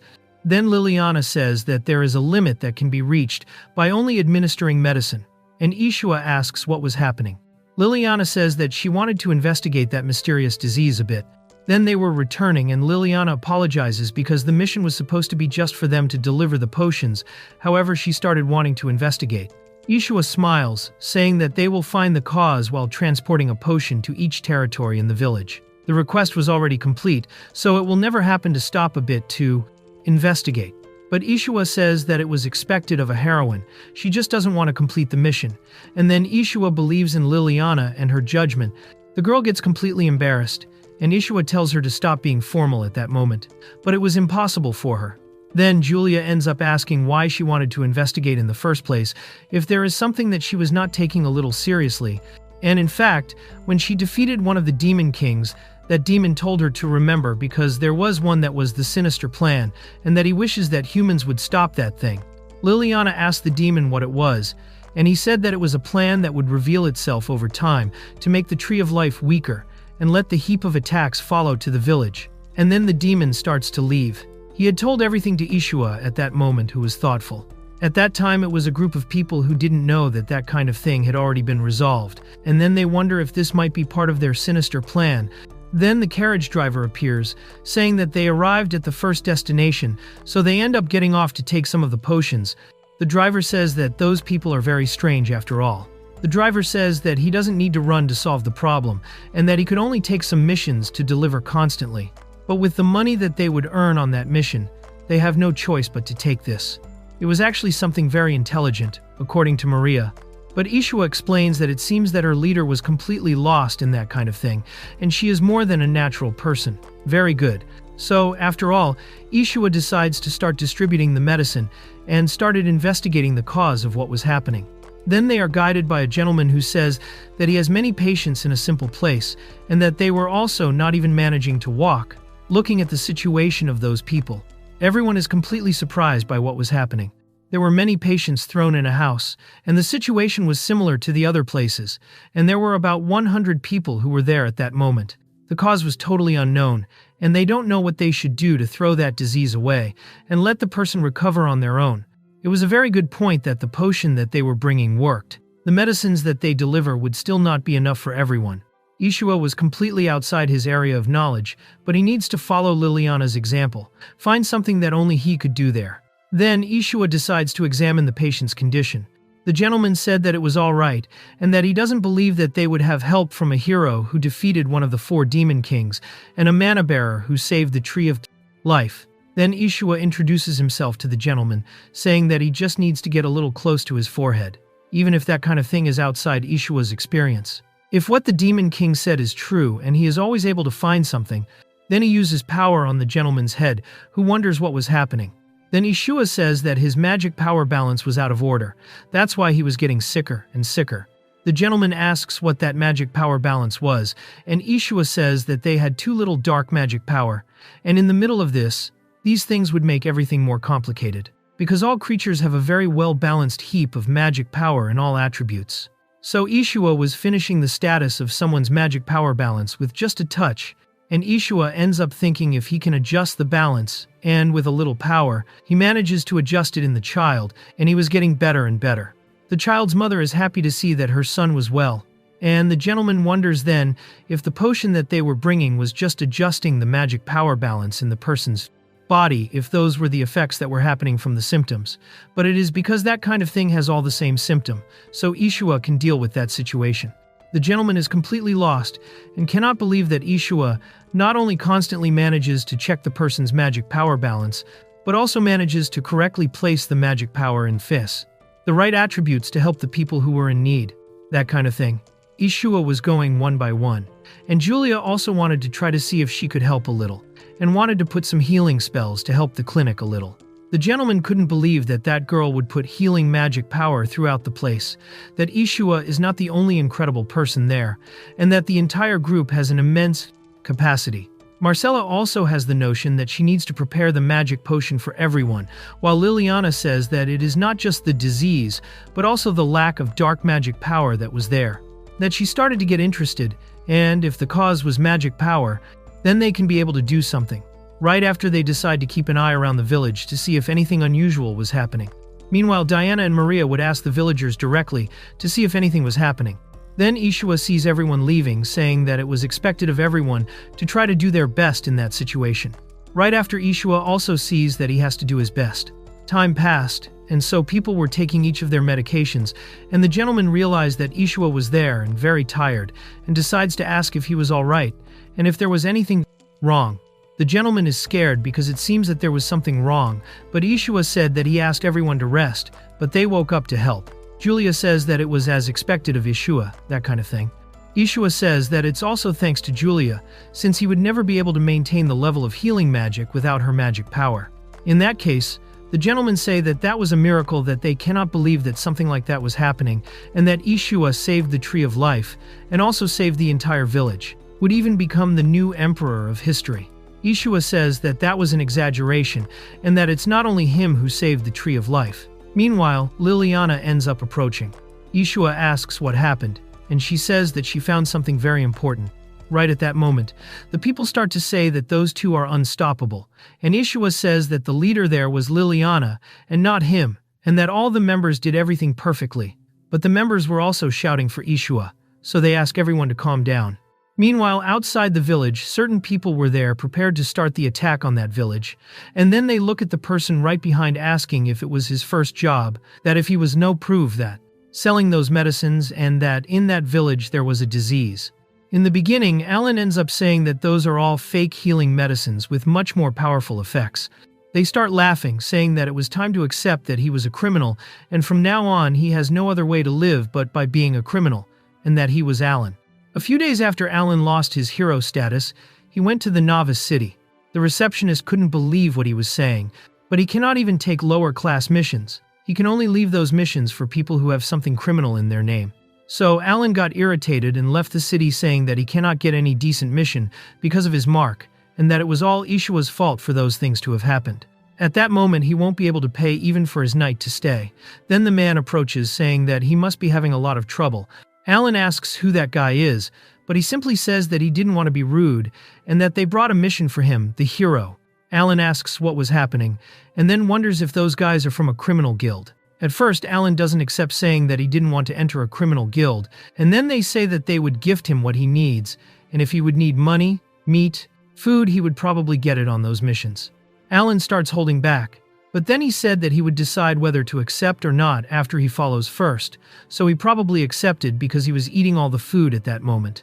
The criminals asked why he was eating inside the carriage. Then Allan leaves, asking them to be quiet because he wasn't hungry. He couldn't fight with things like that. Then Allan ends up saying that he never thought that he would end his life under the care of a criminal guild. At least it's the first thing in time if that reward is enough for him. Maybe he had to think about the next move. Then Allan asked what the cargo they were carrying was. The criminal says that it was medicine because of a strange disease that was happening in the neighboring territory. They would sell it and make all that money. Then Allan asks if that wasn't a legitimate job. The criminals ask if it was legitimate, but it's that medicine is called the Phoenix pill, and that gives incredible effects right after use, like headache and even other side effects. Causes hallucinations and other things like possession, and that were considered a crime in the kingdom. It was illegal. Drug transport, definitely a crime. But Allan says that he will leave, because he won't accept that kind of thing. But the criminals ask if he is stupid, that he already ate a lot of food, and even already heard of the plan. If he manages to leave fighting and for his own life, maybe he would succeed. Then Allan is paralyzed, and the criminals tell him not to worry, because when those hours come, they will already be in the next village. So no one will be able to remember their faces. They could leave in tranquility. And also the ignorant people of the village will treat them as heroes. Those guys were the bottom of the barrel for Allan. Maybe he was trying to be like them. Then they start putting the boxes on the ground, and so they will start with a village that was very hungry, and that was Allan's first mission at that moment. Then Allan put on a mask and approached a gentleman, saying that they have the cure for a new medicine caused by the royal capital, and that now they knew that they were suffering from some disease, the gentleman observes. And Allan asks if that was the kind of thing that was happening. The gentleman is confused and then asks if it was an incredible doctor who was coming directly from the royal capital, and that they were having a lot of trouble transporting from there to here. Because of this, they end up showing hospitality to arrive at that place. Allan cannot believe that the people were believing that. But then when he observes, he sees that there were many people there. He couldn't understand, but knew that he had a bad feeling about it. He hears people talking, thanking for having helped a lot, and that the group of heroes who visited the village was always appearing there. So everyone was feeling much better now. That was not a bad thing. Everything that happens, Ishua was always there, ready to get all the credit, only for himself in places like those too that was favored to be only for Ishua. The women spun around him as if it were natural. He was like a hero who was being thrown through history. Then Ishua realizes that Allan was there and asks what they were doing. Only Allan ends up talking, throwing a pot up, saying that he has the cure for all the diseases that they were there. Allan ends up saying that that was the cure, that it was much cheaper than any other potion that was happening, so there was no need to worry so much. Ishua asks where Allan managed to get that medicine, and the gentleman wonders what was happening. Marcella, who was the person who took great care of the potions, was nearby and decided to observe, realizes that she has a lot of knowledge about medicines in general, and that would cause many problems for him. Then the girl says that that was a Phoenix pill, which was a dangerous drug that causes many mental problems, and that he was playing with people thinking that that would have the same effect, the cure for all diseases, and just having that in his possession was already considered a crime against humanity. Allan realizes that that was the end, and Ishua says that he cannot believe that he was getting involved with that kind of thing, and Liliana, as a heroine, she cannot ignore that kind of situation. Taking that into account, Allan starts laughing, and so he grabs a child who was right next to him and grabs a sword, saying that that was all because of the mana bearer there. Then Liliana tells the criminal Allan if he thinks that this situation was getting heavier and heavier, and so she tells them to take a step back if they don't care what would happen to that child. But they enter the world of fantasies. Allan holds back, and so he looks forward wondering what that was happening. The child had already disappeared from his arms. Liliana had already transported the child away and directly to the world that they created, and now Allan won't be able to be problematic with anyone at that moment. Allan asks everyone to wait, and that if they just talk to him, they will understand everything that was happening. But when he looks forward, he realizes that he would see those eyes again. Then Allan asks if he knows that he just entered the criminal guild, but those eyes were attacking again. But Allan asks for another chance, and at that moment, he will increase everyone's ratings. But those eyes attacked again, and he became furious, and thus activated the Holy Sword. Ishua says that that was terrible, and ended up creating a magic protection shield at that moment. Allan wonders what was happening. He started to feel sick, and that was because of Ishua's magic power. In fact, that ability increases the person's mana recovery, and because of that, if he doesn't have high concentrations, he will obviously get sick. Ishua gave a suggestion a long time ago that he should train himself to be a calmer person. In the end, he will never listen to people, and no one can sink as low as he was now, which means that he didn't even train enough. Ishua apologizes and ends up delivering a direct attack to Allan that he ends up falling to the ground. Then they end up explaining to the people that they will take Allan to the royal capital and that would be of great help to continue investigating the territory. They took all of Allan's magic power. So there's no need to worry about him using the magic sword's abilities, but still selling illegal drugs was like sinking lower than a criminal's mark. Maybe he would be exiled or even executed at that moment. Julia says that it wasn't Ishua's fault. Then Diana was talking to Liliana, asking if she already found anything that caused that disease. Liliana says that it was very clear when you use magic, but it was probably something close to the fountain. There was a magic circle in that fountain there that turned everything into dark magic power, and that was possibly the cause.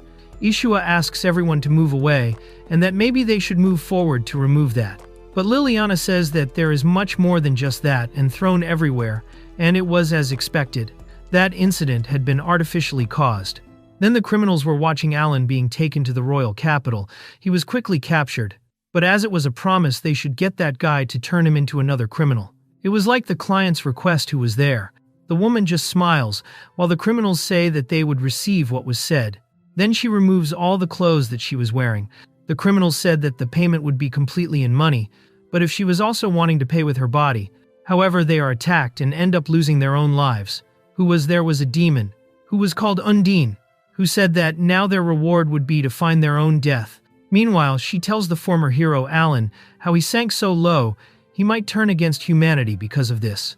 We return to Ishua and his group, where they arrived at a place that should be the maximum concentration of all the disease that was happening in that territory. The place that was also considered where the Calamity Dragon sleeps. It was an enormous cave. A week ago in the village, Ishua was looking for all the places where those magic circles were happening that transferred mana from one place to another in the village. And those were probably other problems since they also had it in the city in general. The only places that had it were those with low magic power, and it was where they were secretly trying to store the dark power. The person who can feel the magic power would immediately notice this. Maybe it's someone who was working with the whirlpool, and if that was the case, they would only find out after releasing the magic circle. However, they cannot control that might get out of their control. Other magical flows were all linked to each other nearby, and in that case they need more power. If it was only that case, they wonder how long it would take to remove all the magic circles from the territory. Then Marcella ends up thinking of something that maybe there should be a core that was stealing all the magic power. All that would lead to a core that would be concentrated in just one place. If they destroyed that focal point, she says that if that was the case, maybe they would locate that as if it were something very good. With that mark, they could follow the entire path of the magic power, and so they could simply create a session altar of that magic first. Julia starts to think how Ishua would rewrite a magic circle, and that they were in a restricted territory of mechanics. But it's important to change all that. It was very dangerous. But Ishua says that he just needs to keep them connected to link other magic circles and analyze the synchronization of status, and just the malfunctions to hold the parts that were linked when the special ones should not be written in the center of the circle. And considering this, the magic circle manages to trace the function of the magic power, reinventing that. Then it would observe the magic power, and thus it could be rewritten. Everyone didn't understand a single word of what Ishua was saying. But knowing that he was doing all that, everything was fine, then Ishua realizes that the magic circle was starting to eat his magic power, and since it was being extracted little by little, that started to show the way to him to a completely distant location. Ishua notices this, and so he decides to follow the magic power circling outside the city, and also there was a path going to multiple places and all of them concentrated in just one place. It was the incredible size of immense magic power, and the destination was a mountain. Then Ishua returns asking for a map for him, and so he marks exactly where it is, and it seems that it was an immense cave that was at the foot of a mountain, and everything was being taken there. Liliana says that that place was where a dragon was sealed. That dragon cave was known as where the legendary monster was sleeping. Everyone was scared, but then they should enter that cave. Marcella says that there is a huge amount of magic power around them, and it was clearly being hidden, so as not to be detected with detection spells. There was a trap right in front. Ishua noticed that. The *** number of traps. A normal group of adventurers would probably be taken away simply because of the traps. Because of this, now they start using magic power detection. They also seem to use trap detection so that they could proceed. Then Maria says that the Calamity Dragon was a dragon that appeared before in fairy tales, and said that it destroyed more than several countries. Many heroes tried hard to seal the dragon, but they never succeeded in the first place. Originally, that dungeon was necessary to be high classification. However, a group that arrived right at the end discovered that the dragon was sleeping in a deep sleep. Since then, the dungeon was considered useless, and so it was removed and the entrance was sealed. The stone that was supposed to cover the entrance had also been removed, and now it could be accessed to get information of the secret level, and only something that makes everyone look like they are in a hero group. Diana couldn't realize the legendary monster that was sleeping, the heap of mana that was being guarded in that place. In that case, it was natural that they showed some magic power to wake up the Calamity Dragon. Even if they managed to make an announcement to the king, it would take a long time for him to bring the army. So, if they managed to susceptibly wake up the dragon, there would be nothing they could do. Anyway, they need to approach as soon as possible to end that curse. But anyway, everyone was getting nervous about what was happening there. As that was originally supposed to be a high-class dungeon, everyone is getting completely nervous. They got more members than Allan's group, which means that they could reach the end of that. And last time Maria and Marcella experienced a bad time, however now things might change right in front of them, and there are some monsters. And now both Maria and Marcella think that that was the time to get revenge for everything that happened in the past, and so they start fighting. Diana also, who was very happy to have gone to fight monsters again. They don't even need much magic power to fight against monsters of that classification, and they can even conserve units to use in a high-class dungeon like that.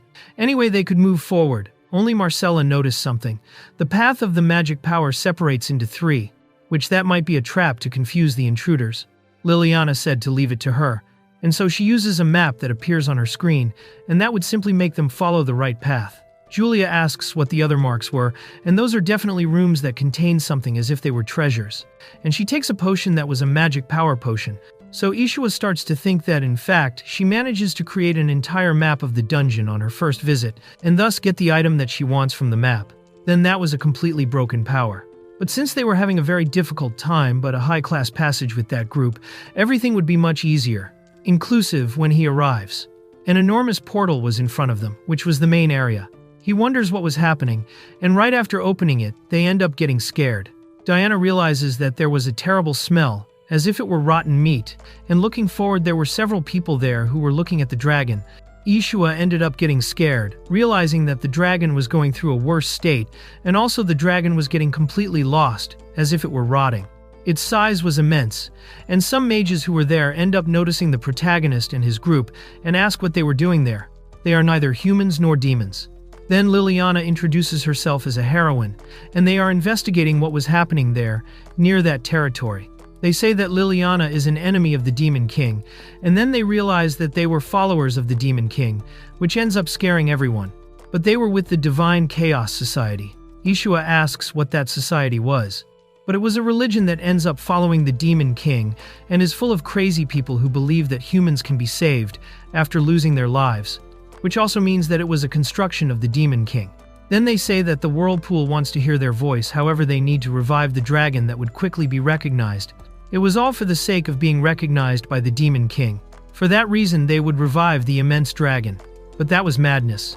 Then they prepare as spears to fight against the protagonist's group, and obviously everyone starts to prepare because their opponents were much more than heretics. But they are still humans. But they should capture everyone to get information. The long leader of them says that they are all brave warriors who couldn't simply be calm. Then they end up cutting some, and everyone was being defeated one by one until they were all captured, and the leader of them asks how that kind of thing could be so easy. It was like a representation of the divine chaos society that should be marked at that moment. They cannot believe that this would fail that way. But they were doing it with incomplete status that couldn't be helped. But even if they do that kind of thing, he dedicated his whole life to the Demon King.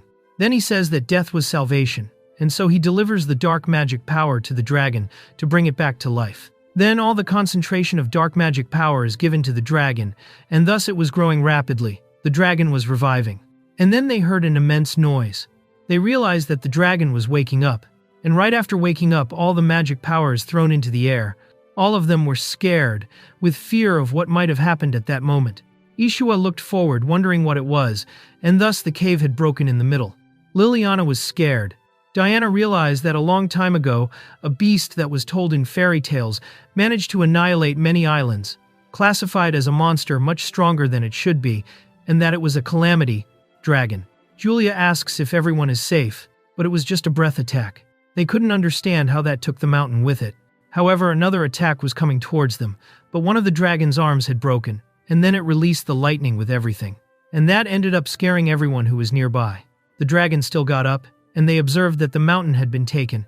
Everyone was scared at that time. It survived even losing an arm. The body was still incomplete. All the trapped people were afraid of what might happen, and then they realized that they couldn't clean up those people at that time. They should follow all those missions and understand in that situation.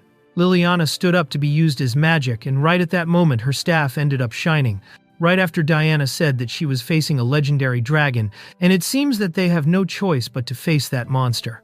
Right at that time, Liliana starts giving powers to Diana, thus managing to use the Sword of Creation, and right after she attacks with everything, Marcella in turn manages to conjure spells to use thunder against that dragon, and with that at that moment, Marcella ends up using her weapons just as she learned from Ishua before, and thus attacked everything at once. Then they wondered if that worked, but the dragon's projected shadow was still in perfect condition. Diana was scared. Meanwhile, they thought they could continue using high attack, but a dragon attack comes with everything towards them, which hits, but at the time they can know that it was an absurd force. The ground simply ceased to exist. Then Liliana realized that the ground of her fantasy world was broken. It was a tremendous force that was being used. Ishua started to think about what he could do, because an attack from that monster would obviously defeat all of them at once. They shouldn't take an attack. Liliana realizes this, saying that now they should dodge everything that was coming, and even in the fantasy world, the resistance to magic of that monster was immense. But they cannot simply make things work. Then, a direct attack from Julia comes with everything. However, it ends up breaking a bit of the dragon, and they realize that that worked, and they were probably doing all the purification. But at that moment, it was regenerating. That is, they should defeat the entire monster at that time. When they were distracted, the arm was torn off but also restored, and it was not possible to purify all the dark mana at once, as they did with the Ogre King on the Tree of Life. Considering so much dark power that was being given, Ishua wouldn't know how long it would take to neutralize that, and also it could be an instant death-level attack that should fly towards from them. They couldn't waste time that time. Then everyone was losing hope. But Ishua says no. When he is completely recovered, maybe they can do something. Julia's attack worked and managed to cause some damage, and they managed to somehow deal with that. Ishua says that maybe that plan would only work depending on the combo in their life. It depends on how much Ishua will need Amir support, everyone being fine with that situation. Ishua would be calm, but everyone was calm. Everyone trusts Ishua, and all determined from the beginning that they would be by his side, even though Ishua hasn't even explained the plan yet. Maria says that he wouldn't need to do that kind of thing. Since the beginning, the group was already involved around Ishua. Liliana says that everyone trusts their lives to him. Ishua realizes that everyone put their trust in him, and in a place like this, he should also trust everyone. He is happy to hear that from everyone. Then he speaks directly to Maria, Marcella, and Julia. All of them should use their maximum attacks directly on Ishua. Then they are confused. And so with time passing, Diana and Liliana were dealing with the dragon somehow. Diana thinks that they should be much more careful with what was happening. They should take the Calamity Dragon's tension. Then Julia asks if Ishua really wants to do that, and Maria says that maybe they couldn't. But Julia attacks with everything. The same thing Marcella does, and also Maria. All the attacks come towards Ishua, and so he thinks that this offensive could help a lot. Then we go back a little to where Ishua explains the plan to the people. He was wanting to do a tribute transformation. It was a concept not very familiar. However, magic attributes can be converted into another attribute, and if this is done, the conversion of the cause could be a loss. But the power could be significantly lost. That's why it was something that couldn't be used a short time ago. Ishua was using the theory and came this way to be able to convert everything perfectly. They were wondering what that could be used for, but that could even turn Ishua into something terrible. Using this method, he manages to use everyone's magic in the glory, and thus aim directly at the enemy's weakness and disarm them, and so that would heal right after. Maria wonders if he shouldn't simply explode the dragon with one attack, launching several 100% made attribute spells. That could cause immense damage to the monster, and that's why they were aiming directly at the monster. If Ishua fails and loses his own life, all that could be lost for a while, but they could still wait for the king's army to arrive. Then Julia says that she is not sure. No matter what Ishua does, he couldn't lose his own life, and Ishua was lost. But he would use Julia's magic as a base, and first he would take control of that. Then Ishua starts to use his power. Since he managed to use performance with a chant of Julia, it was not necessary to analyze, so he manages to move quickly. Then, it was Marcella's Divine Thunder. No matter how much he does, it wasn't as strong as Julia, but still they traveled together all this time. So Ishua manages to take control of that, easily changing the attributes to Thunder to the Glory, and thus combining with Julia's new glory, which was incredible. Marcella was completely lost seeing that, and now, another problem was Maria's cursed sword. Even though Ishua took a lot of care of that, he still couldn't deal with that rare item. It depends on how much he can control, but it was bad. Maybe he won't be able to do it in time. The girls are scared, and so someone calls Ishua's attention. Then it was too late to stop thinking that cannot be used. Then he uses mana distortion to prepare that attack, and thus neutralize it for a while, giving a few more seconds for Ishua to think. He manages to do it as quickly as possible, and when he manages, maybe that works. The attack ends up hitting the ground with everything, and everyone is scared. Right at that time, Ishua ends up saying that it was just in time. He managed to merge all the attacks from now on. He wonders what he should do. Ishua explains that if they use that method of super densely mana compression that can stop space-time for a while, it means that Ishua managed to slow down space-time. It was what a spell. Julia knew the spell that appeared a few years ago. Then right at that moment, the dragon observes them from afar and tries to attack them with everything. Liliana asks them to be careful. The Calamity Dragon felt everything that he could be watching them, so they should be more careful to pay attention to Ishua from now on. And so, following all that information, they start cutting the dragons with everything. And now that they realize that they cannot cause any damage, it was completely ignoring them. Thus, Julia uses her new glory to hit the dragon's wings, and so it was a little careful. Ishua asks what she was doing, but it was already too late. Liliana asks Ishua to advance with everything. Then he uses his new glory power too, and so the dragon ended up using another laser, which was terrible, is that it was retaliating the attack. Then Ishua says that all that magic was used carefully, but he was just joking. He uses the enchantment, and thus it turns into magic, and Diana attacks with everything. With the Sword of Creation, chances of the Calamity Dragon taking a vase of energy power that they took for a long time, which means that Diana's tension should be lost interest. So at that moment, Ishua could enchant the magic together with Diana's sword, using the conversion attributes of the glorious magic, and so then it could be delivered as a final attack. Diana tells him to leave it to her, and the dragon is cut in the middle together with Ishua's magic that ends up hitting and exploding on the dragon. That possibly must have worked, and now he wonders how he could defeat the Calamity Dragon. What's missing is to know how they would deal with all that breath, because it was coming towards them. The girls are scared, and Ishua says that their plan was not taking that into account, and that he forgot that they could defend themselves right after. But they shouldn't lose their hopes. He wonders what could be done now. Then he remembers the classes where the teacher said that magic, as what humans can imagine, was inevitable, as it was made of theoretical magic, and once those things were considered impossible, thus he could use teleportation. Ishua previously thought that this thing was true. Now, Ishua throws himself to the ground with everything to create a magic field. to stop the magic from moving forward a little. Then that was very unusual. Ishua's magic power, concentration had, and maybe they have doubts. What could have been done before in that land? High-density mana distorts space-time, and if you create an area with a very high mana density, that would probably stop the mana that was in front of them a little. Then there wasn't much time to follow.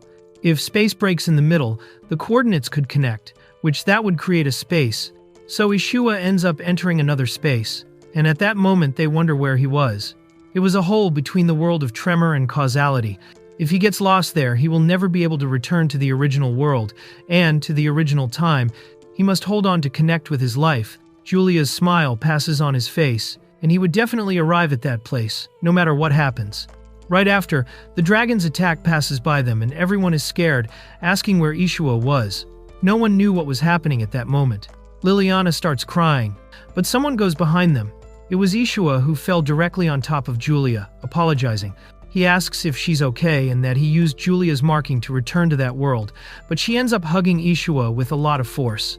Meanwhile, Diana asks if he was certain that he would be hit by the dragon's attack, and then he managed to use teleport according to the theory. In modern magic, teleport should be something impossible. Then Ishua ended up remembering that he tried before in his life, and that they managed to treat space and time separately, and teleport was a wonderful space. Right after Marcella asks what kind of thing that was, because that revelation couldn't be given to humanity yet. Even if the theory is solidified, unless they have magic power of the same level as Ishua, that probably cannot be done. So in the end, only Ishua can reach that level. So it was time to leave all the compliments for later, that they could move forward anyway. Maria approaches asking if that was the end, and that now they managed to fight against the legendary Calamity Dragon. Liliana approaches asking Ishua that now they could return to the castle and tell everything that happened. Speaking of which, Liliana finally managed to say Ishua's name alone.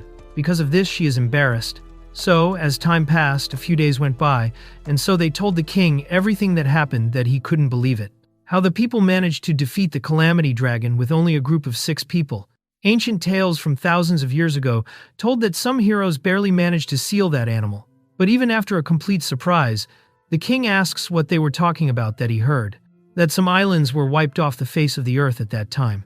They have no choice but to make a statue of them in the center of the plaza, which was a good idea. But everyone asks him to stop, because that would be too embarrassing. The gentleman says that they should call the preparations for the expeditions, and the king says that now it was a case of a banquet. But right after Ishua says that he has something that he would like to tell the king, and believes that Allan was in the middle of it, the king is completely lost, and says that in this kind of thing, he has something that he needs to tell Ishua directly.